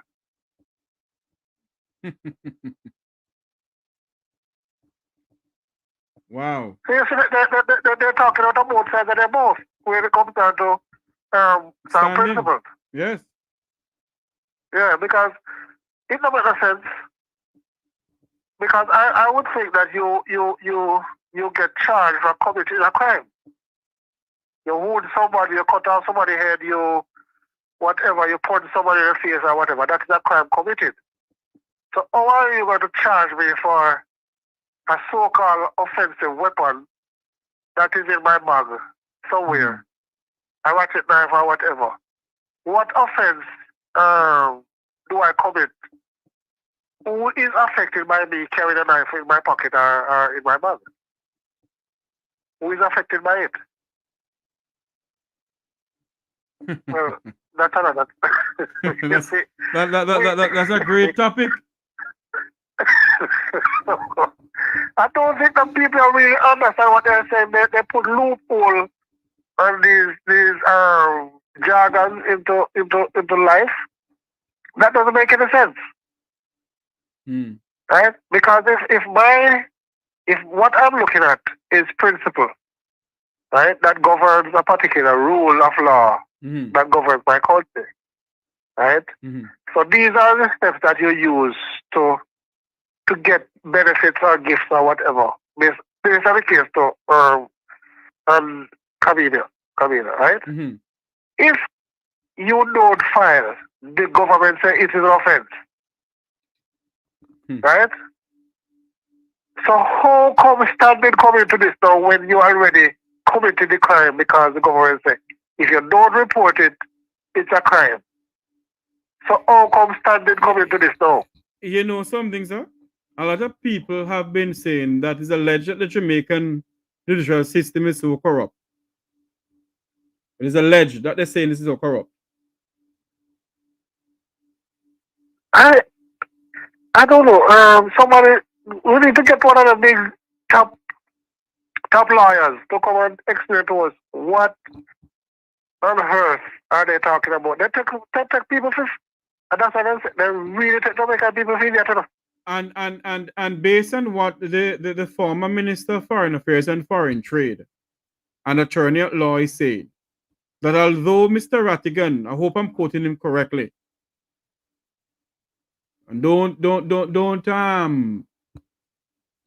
repeat what I, well, anyway, based on what he's saying, hold on, based on what he's saying, is that although Wilfred Rattigan bring the case against Camellia Johnson Smith, it affects the Jamaican people, but don't affect him. Okay. If I'm summing up what he said correctly, because although he's a Jamaican citizen, he's all over Jamaican passport. He doesn't live in Jamaica, so there, maybe the court is saying that he doesn't affect him. So maybe what, maybe what should have done is people in Jamaica should have taken that to the court. And if they do that, would they still say that they don't have any standing? No, but that is the case. That is what I'm saying to you. If what I'm hearing that is so, how does she not filing affect me as an individual? Because on the Jamaican law, it is said it is against the law for you not to file. You need to file and say, okay, I receive a gift from the Prince of Saudi Arabia. I receive $1 billion gold bar from him, or a multi-million-dollar gold chain. Yeah. You're supposed to report it that they have received it. Yeah, but the question is, how not filing that affect anybody in Jamaica? Well, because sir, listen to me. If it was you, sir, who did not file it as a Jamaican citizen, don't you think they would have come down on you a long time? Yes, man, you got a jail and them tax your money. Okay. That's why I'm saying that they put clause and some affluated words in there that let them out, give them a free card out of jail. You mean the words of the Vumba and the Vumba and the fundamental Hippocratic Vumba? Why you laughing at me? Because there's some outtake with it, some blast in backbush. I don't know what to call them. Wow. What kind of logic is that coming out now? No standing. And the standing can only agreed upon if whatever you are talking about affects you personally. Mm-hmm. Because the analogy say if a car is going on the road and hit him as an individual, it doesn't affect anybody else on the sidewalk. Whatever trauma or whatever happens to the person because of the accident, right? Mm-hmm. It doesn't affect the person directly. So the person can't file a lawsuit on that. Come on, Bridget. Mm. You don't file the thing. You rob the if filing is gonna incur some cost for you to pay some money on the gifts or whatever. If you don't file, then simply you rob the tax of your country. That's what it meant, yes. Yeah. Right? So if you rob the tax dollars from your country that's supposed to help to pay light bill or water and street light and so forth. Mm-hmm. You're thieving from the government's coffers and you're thieving from the taxpayer of Jamaica. Wow. But we're wise, you know. We're wise set of people. I tell you something, you know, sir. You see, if we should just stop being so die-hearted, I think our country will be a better country. And I think, yeah, I think we want to put the disclaimer out there as well too to the People's National Party that nobody believes that we're gonna lick the Labour Party and left out of it. If we don't come in back because thank you, sir. Because what people need to understand that what is happening now is this is the beginning of a movement that we want to say, hey, look here. We are here to make certain that the three sides of the story is presented. Right? So if the Labour Party are doing it, we start with them because they are the government now. Mm-hmm. Right? So don't believe that when you come in, Mr. PMP, Mr. Mark Golden, that we're going to allow you to go and our people that we selected. Because a lot of people don't understand that we select them as employees, sorry. They're employed to us. A lot of Jamaicans don't know that, sir. Don't believe that, sir. They believe that they're the boss. What boss? Give me something, no boss. Yeah. Right? So we are going to hold on accountable. We probably might not retract it. And say, well, we'll go back in time. But we'll start from here, so. We're holding accountable. Whatever we do with eyes open, we have a microscope to look at whatever we do. And from here on in, we are going to present every misstep that we make. Right? You're working for us. Whatever you do must reflect what we want, not what you and some other cronies or affiliates want for us. Right? We know what our tax dollars supposed to do for us. Right? And if you are correct, if we are paying you to hold a position on our behalf, right? We as the owners of the company must be able to call in our employees and say, oh, they make some missteps. No, but you're companies are all right. Sir, you're saying something that the Jamaican people believe that they're the people who are in the positions of the effluent of society in Jamaica. Yeah. The people of the Vumvavon, the Vumvavi. They believe that they are their gods. True. Well, we have one broker down there, so what do you say about that? And when they see them, you know, they don't believe that the word minister in Latin mean servant of the people. No. They don't believe that. The Jamaican people don't believe that, sir. Well, we are brainwashed in certain aspect of the word, even from in our churches. Because when people who are trying to educate them more and saying to them, go and consult your constitution. They come on your media posts and they say, oh, you're a dirty comrade, you're a dirty labor right. No, but who give you the right as an individual to choose a Labour Party, and I don't get the same right to choose a PMP party. But you see, I tell you something, you know, sir. Anybody can do a history on me and see who I vote for and who I don't vote for. You see? No, what? And, no, and hold what on are there. the question?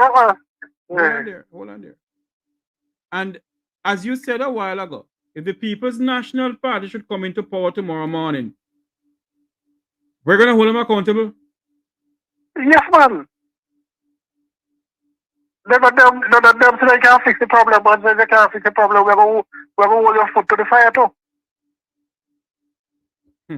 So if you promise us, because remember you vote, well, a lot of people don't vote on issues, really, but remember that the promises that you come with is what we vote on. Yes. Right? So if you present a slate of, well, when you present your manifesto, right, and we read through it and we look at it and we say, well, all right, these projections look good. Well, These let me say statements something look to you, like... sir. Let me say something to you, sir. I think these political parties put out these manifestos to get the eyes of the Jamaican people, you know. But when they go in there, it's totally different, you know, sir. So I don't believe them manifesto, you know. No, but that's why we say we are changed when they think that we don't have no sense about. Because if you are willing to put words out, we like the words that you put out. But what we're more interested in is the working out of the words. We want to see it flesh. We want to see it flesh out before us. Right? So like Mr. Andrew Hall, let's come out and say, under the PMP government, it was crime out dead baby. I called him and I said, why, you know, you should have demoted, you should have been the prime minister because we was dead. Right? And make a statement, if you want to live to see tomorrow. Let me ask you this question though, sir. Do you believe that the two political parties in Jamaica have served Jamaica when they come on to the rampant criminality going on in the country, sir? No, sir. No. No, but my take on it is still that there is redemption. If we get people in, that's why one of the things that I would recommend in our constitution is what you call a recall. And so if I vote you in, and I want to be done 2.5 years, we want to give you a year and a half. Right? So if I vote you in as a member of parliament or under your watch as a particular minister with a government shadow, right? Minister of National Security. Now you have a year and a half to bring some result to us as your employer. Right? Because you say you can do the job. Like how Andrew tell the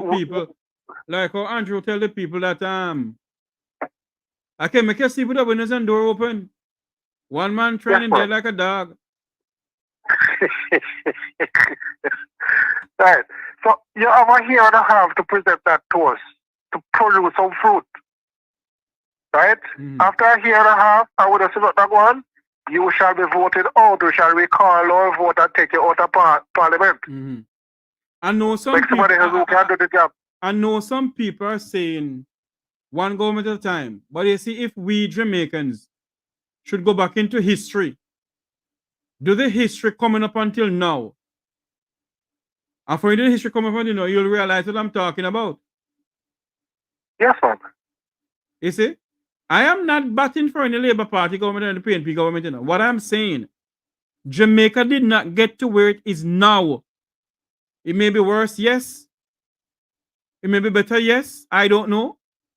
But Jamaica did not get to where it is now under one government. The two political parties played a role in the development of this country.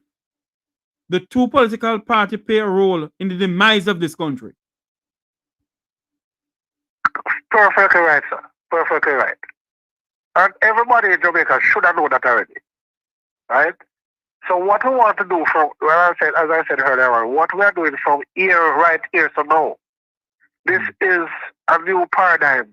We're doing a paradigm shift. What you have been doing over the years don't work. So what we are saying to you now that if you're going to come here to say that you're going to put yourself up for political office, for public office, not political, public office, right? You are going to be held accountable. We're going to hold you accountable for some stuff that you promised to do for us. If you are not performing a year and a half, we must be able to judge some progress, which is a year and a half time. Because it is only stupid for you to have a company working running and somebody come there to work and you watch the person over a 2-month period because they give you a 3-month what they call probation period, whether they can employ you fully or whatever.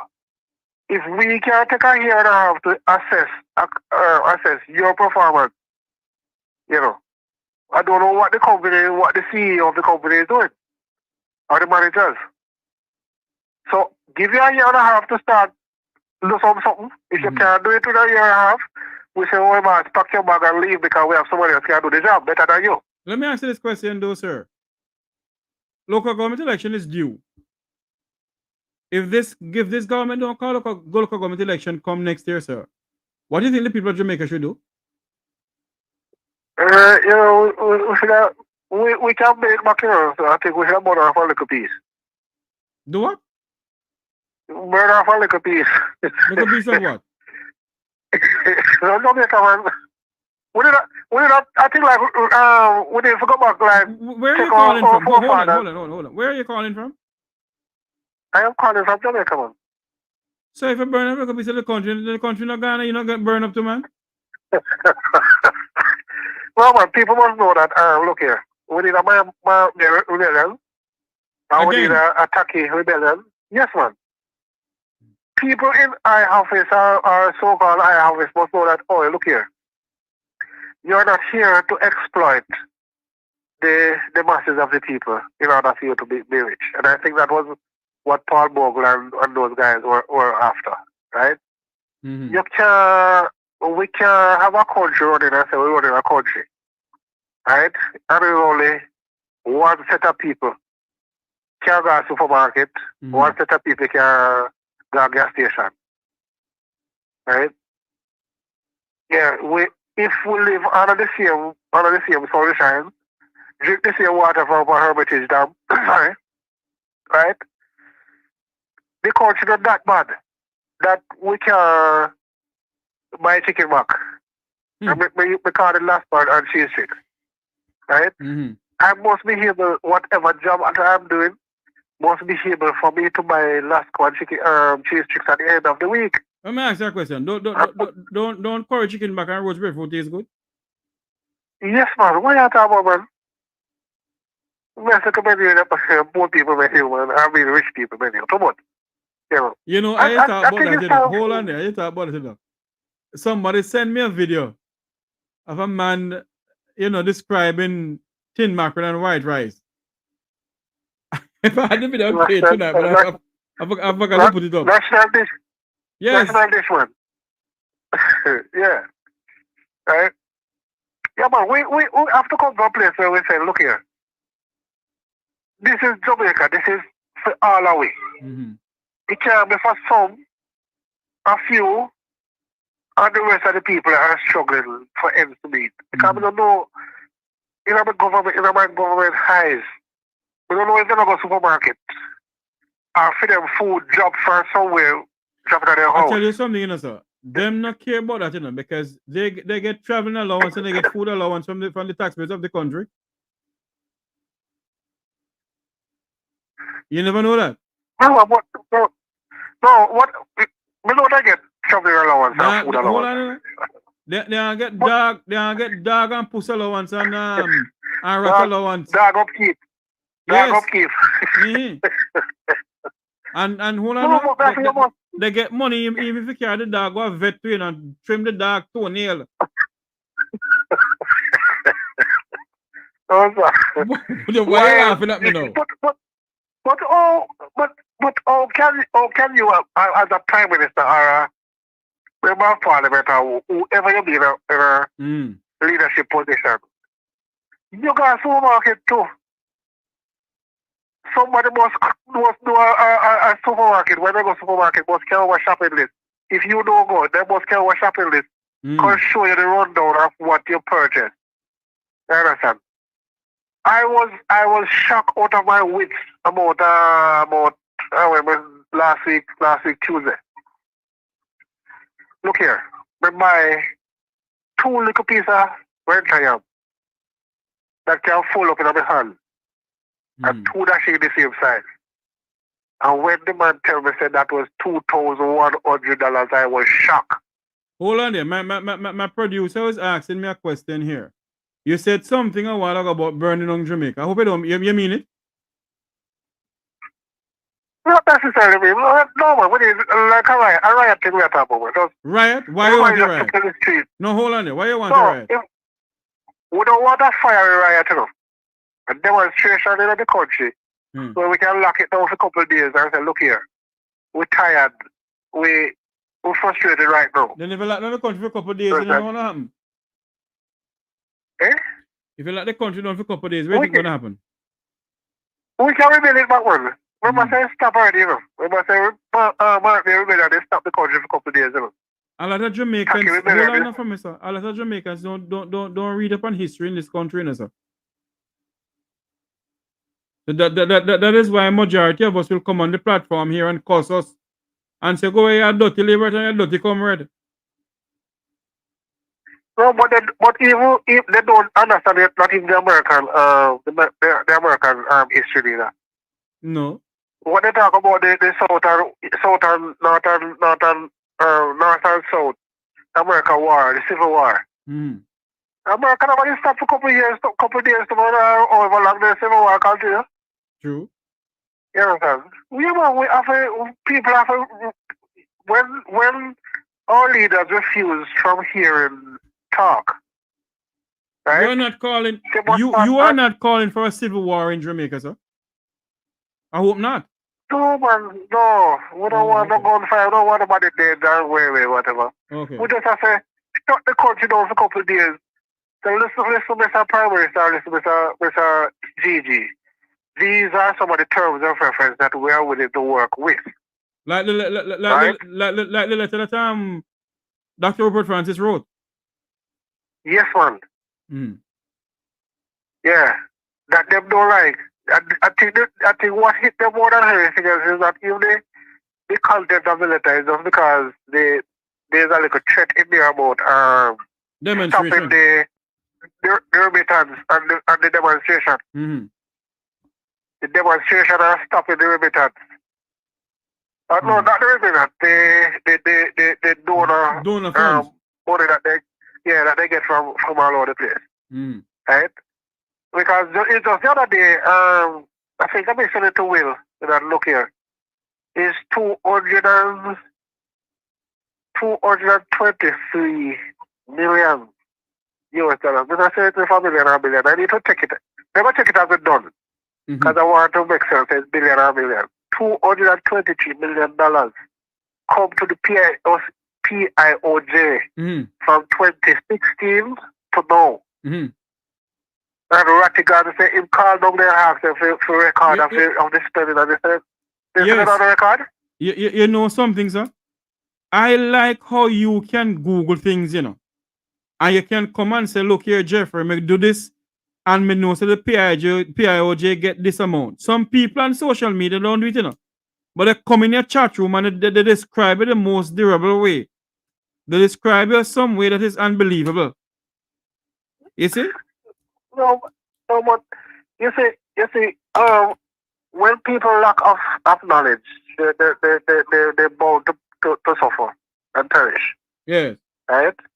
Because the question must be asked, why is it as a we have a two-party system in Jamaica, right? Why is it that you, Jeffrey, have the right to say you're a labor right? Right? And I don't have the same right to say that I'm a PMP. Who give anybody that right to make that decision? You know my views on the two political parties, huh? Yes, man. They must put into a barrel. The party must put into a barrel, roll down Spurtree Hill. No better barrel, no better herring. Oh boy. But Jeffrey, we need a radical change. However, that is going to happen. You know, It will not. as Listen the to me, sir. people. It not gonna happen, you know. You know what's gonna happen? Based on the comments on social media from some of our viewers on social media, Yeah. there's nothing wrong with Jamaica. Jeffrey's a dirty comrade and Ratigan is a dirty comrade. Yeah. Anybody who talks against the government is a yeah. Right. Comrade. And anybody talk against the People's National Party, my dirty labor right. Yeah. Well, tell us how we have an this coming. So all those who say we are socialists now, right? They're not going to hear when we get over when the PNP win and with the power for them case. What they want to tell me some of all, you know. Tell anybody in a field government, in a field parties, if you not come over here, so you can get rich and left the people them will vote to the heel, poor and destitute. We have a little guest coming. Don't come, stop. Put it on the resignation now and move. Go do your private job. Whatever you are good at in your private life, go do that. But come over here, so. Because over here, so is at the place. But you know, some people will say, you know, that a lot of politicians go in there and come out broke like a dog like myself, yeah.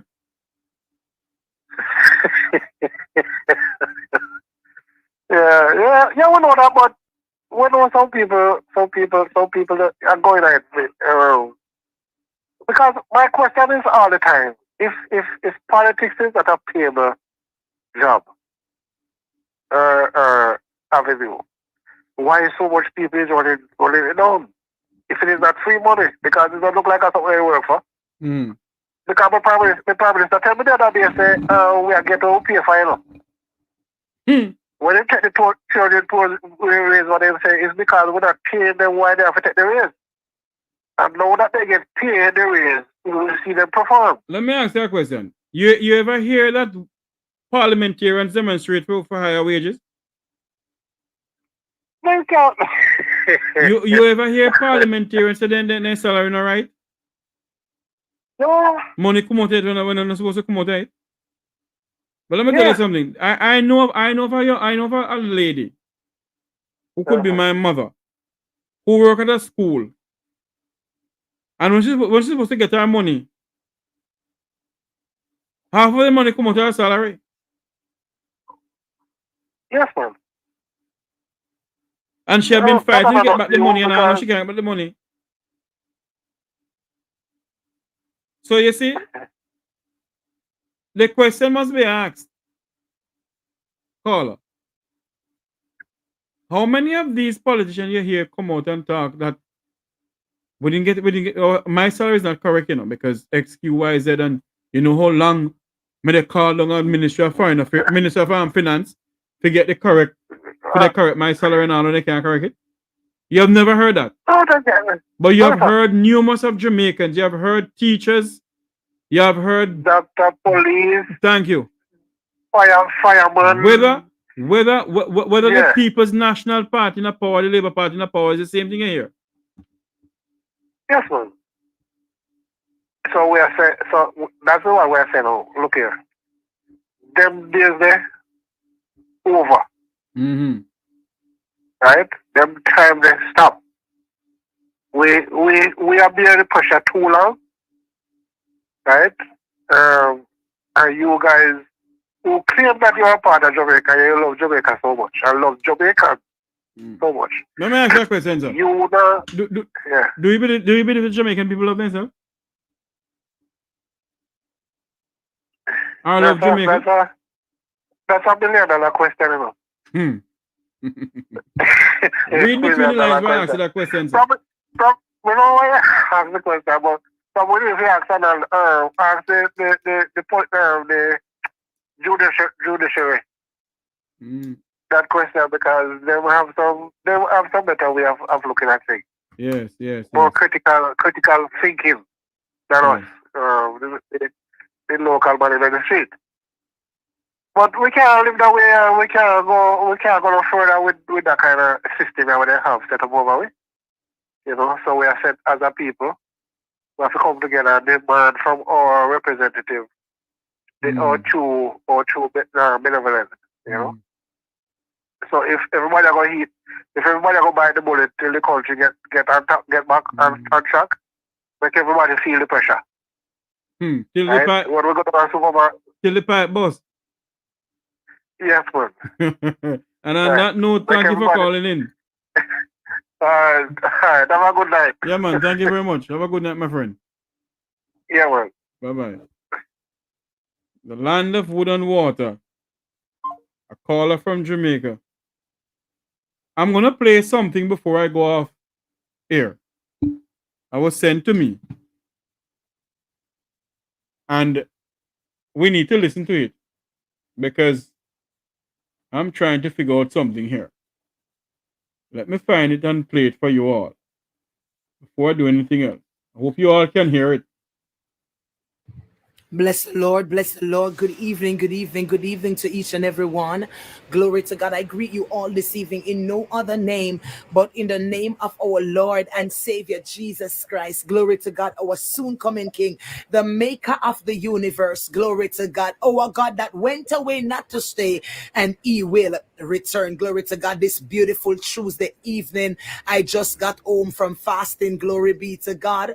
Glory be to God. The time is 5:42 p.m. this beautiful Tuesday evening, 2024. Glory Oh, Lord. What happened here? to God. And I am giving out this warning that as the Spirit of God began to speak through me, I just got home from fasting, ready to take off my clothes when I hear the Lord say to me, tell my people. He's calling the prayer warrior of Jamaica. Haya babande ketoribi kasundi dibi andara babanda. Mazungana mamande kotoribi o shakatada babande katada babanda kata. He's calling the prayer warriors of Jamaica. And he said in a 3-day of shutdown, Hadabakoshanda, he's calling the prayer warrior to meet at the altar of Jesus Christ. He said, come face before him. For the children of Jamaica. Oh, I hear the Lord said to tell Jamaica, there will be another shaking. And God said, this shaking will not be like the other. This shaking will be a different shaking. I hear the Lord said, tell Jamaica, I will step down in Jamaica. God says he's gonna put his foot down in Jamaica and he's gonna shake.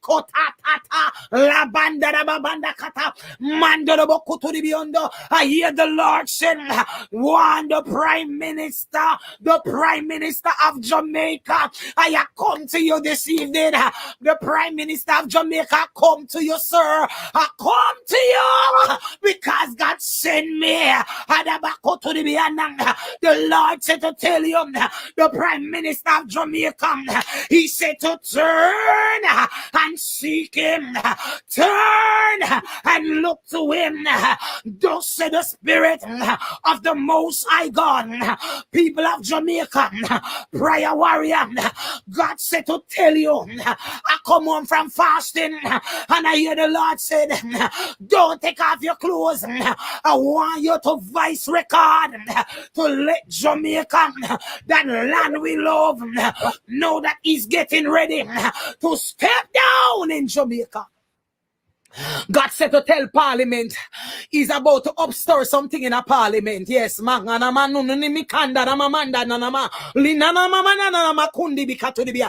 says some things were hide. He's about to reveal it. Yes, some things were hide in a Parliament. God said I'm going to upstir it. Warning to the Prime Minister of Jamaica. Warning To those that sit in the White House, warning to the prayer mother them to rise up in a Jamaica. God said, pray for the children them.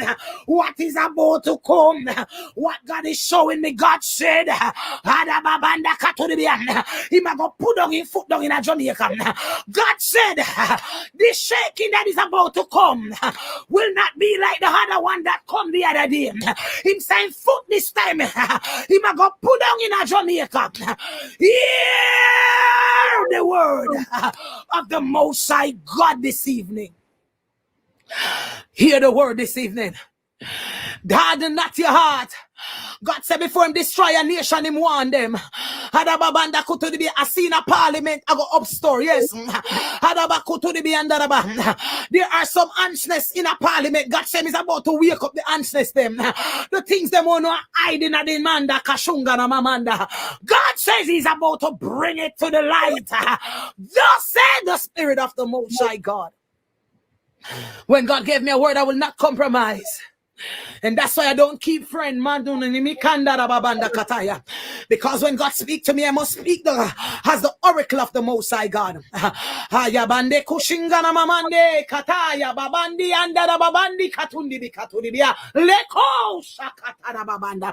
Prayer warrior, wake up. People of Zion, wake up. And trim your lamb, man do the beyond. And God's foot is about to step down in a Jamaica. Thus said the Spirit of the Most High God.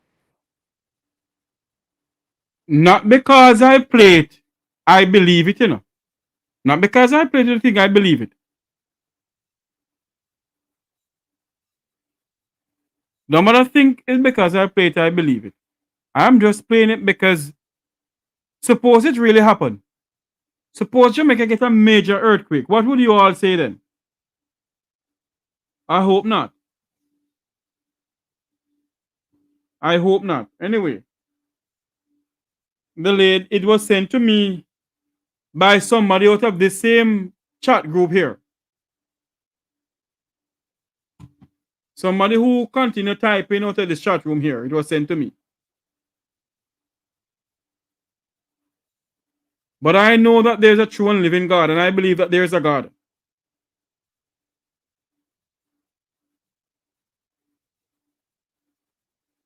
I believe that there is a God.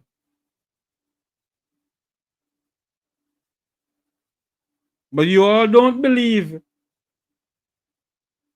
that God can speak to people and tell people certain things, eh? Anyway. Let me not go down that road tonight. I just want to tell you all thanks for coming on. Thank all of you for calling me names and telling me all sorts of things. That's okay. No problem. Freedom of speech. Thank you all very much for coming on. Until you hear my voice again, remember to like, share, and subscribe to the Make We Talk Jeffrey Tavares YouTube channel. Thank you all for coming on. Thank you all for being a part of this discussion. I want to thank former Minister of Foreign Affairs and Foreign Trade, Mr. Arnaldo Brown, for coming on to the program this evening to speak to us about if he was still the Minister of Foreign Affairs, what would he do different pertaining to the letter that Dr. Rupert Francis wrote. And I must say thank him very much for responding to us.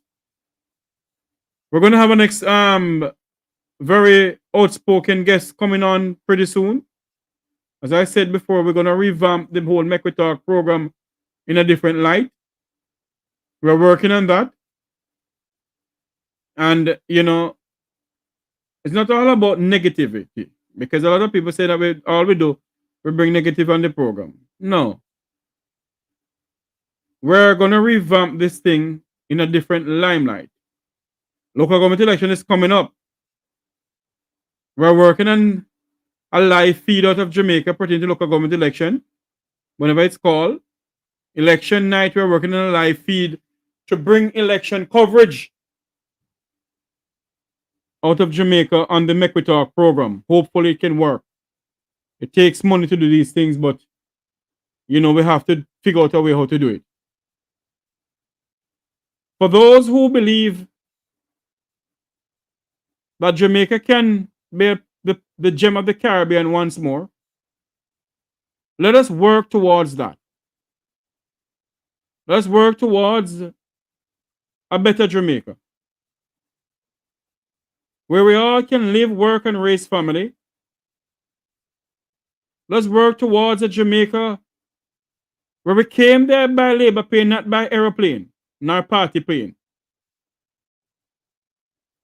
Let us work for a better Jamaica in the sense of where our people can have water in their pipes. Our people can have proper housing. Our people can have proper roads. Not a Jamaica the favorite few.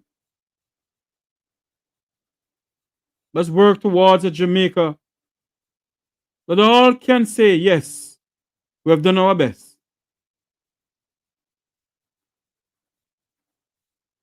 All can say, yes, we have done our best. Because until we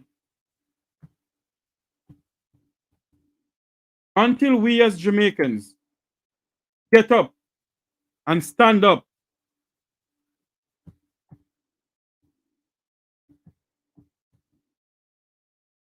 then Jamaica will not be the Jamaica that we want it to be.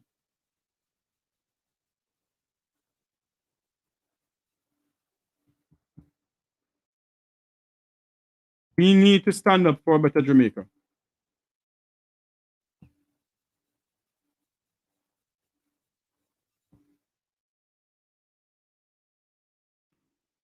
Sorry, but I'm typing something here. We need to be the people who can make a difference in our country.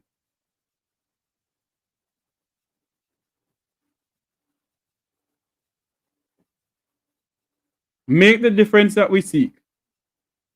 Be the difference that we seek in our country, because, as I always said, the change that we seek as a people will never come from the People's National Party or the Jamaica Labour Party.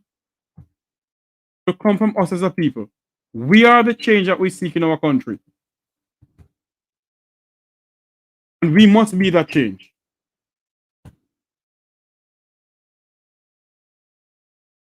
We must be that change. So tonight, let us all come together and be the change and the solutions that we seek in Jamaica. Be that change. May God bless you. May God bless Jamaica land we love. Have a good night, everyone. Remember to like, share, and subscribe to the Make We Talk Jeffrey Tavares YouTube channel. Have a good night. All the best to everyone.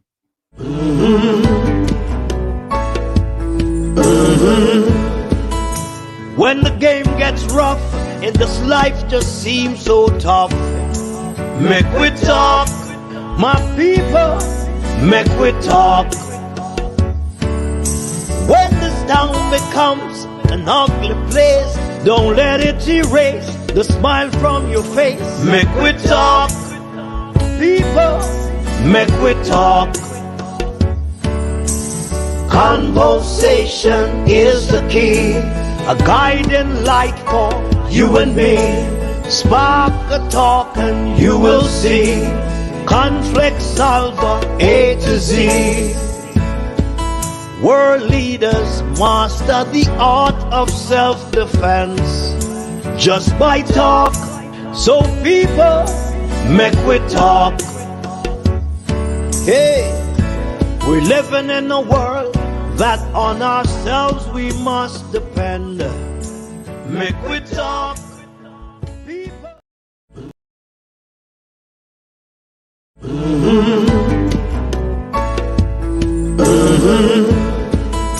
When the game gets rough and this life just seems so tough, make we talk, my people, make we talk. When this town becomes an ugly place, don't let it erase the smile from your face. Make we talk, people, make we talk. Conversation is the key, a guiding light for you and me. Spark a talk and you will see. Conflict solver A to Z. World leaders master the art of self-defense just by talk. So people, make we talk. Hey, we're living in a world that on ourselves we must depend. Make we talk.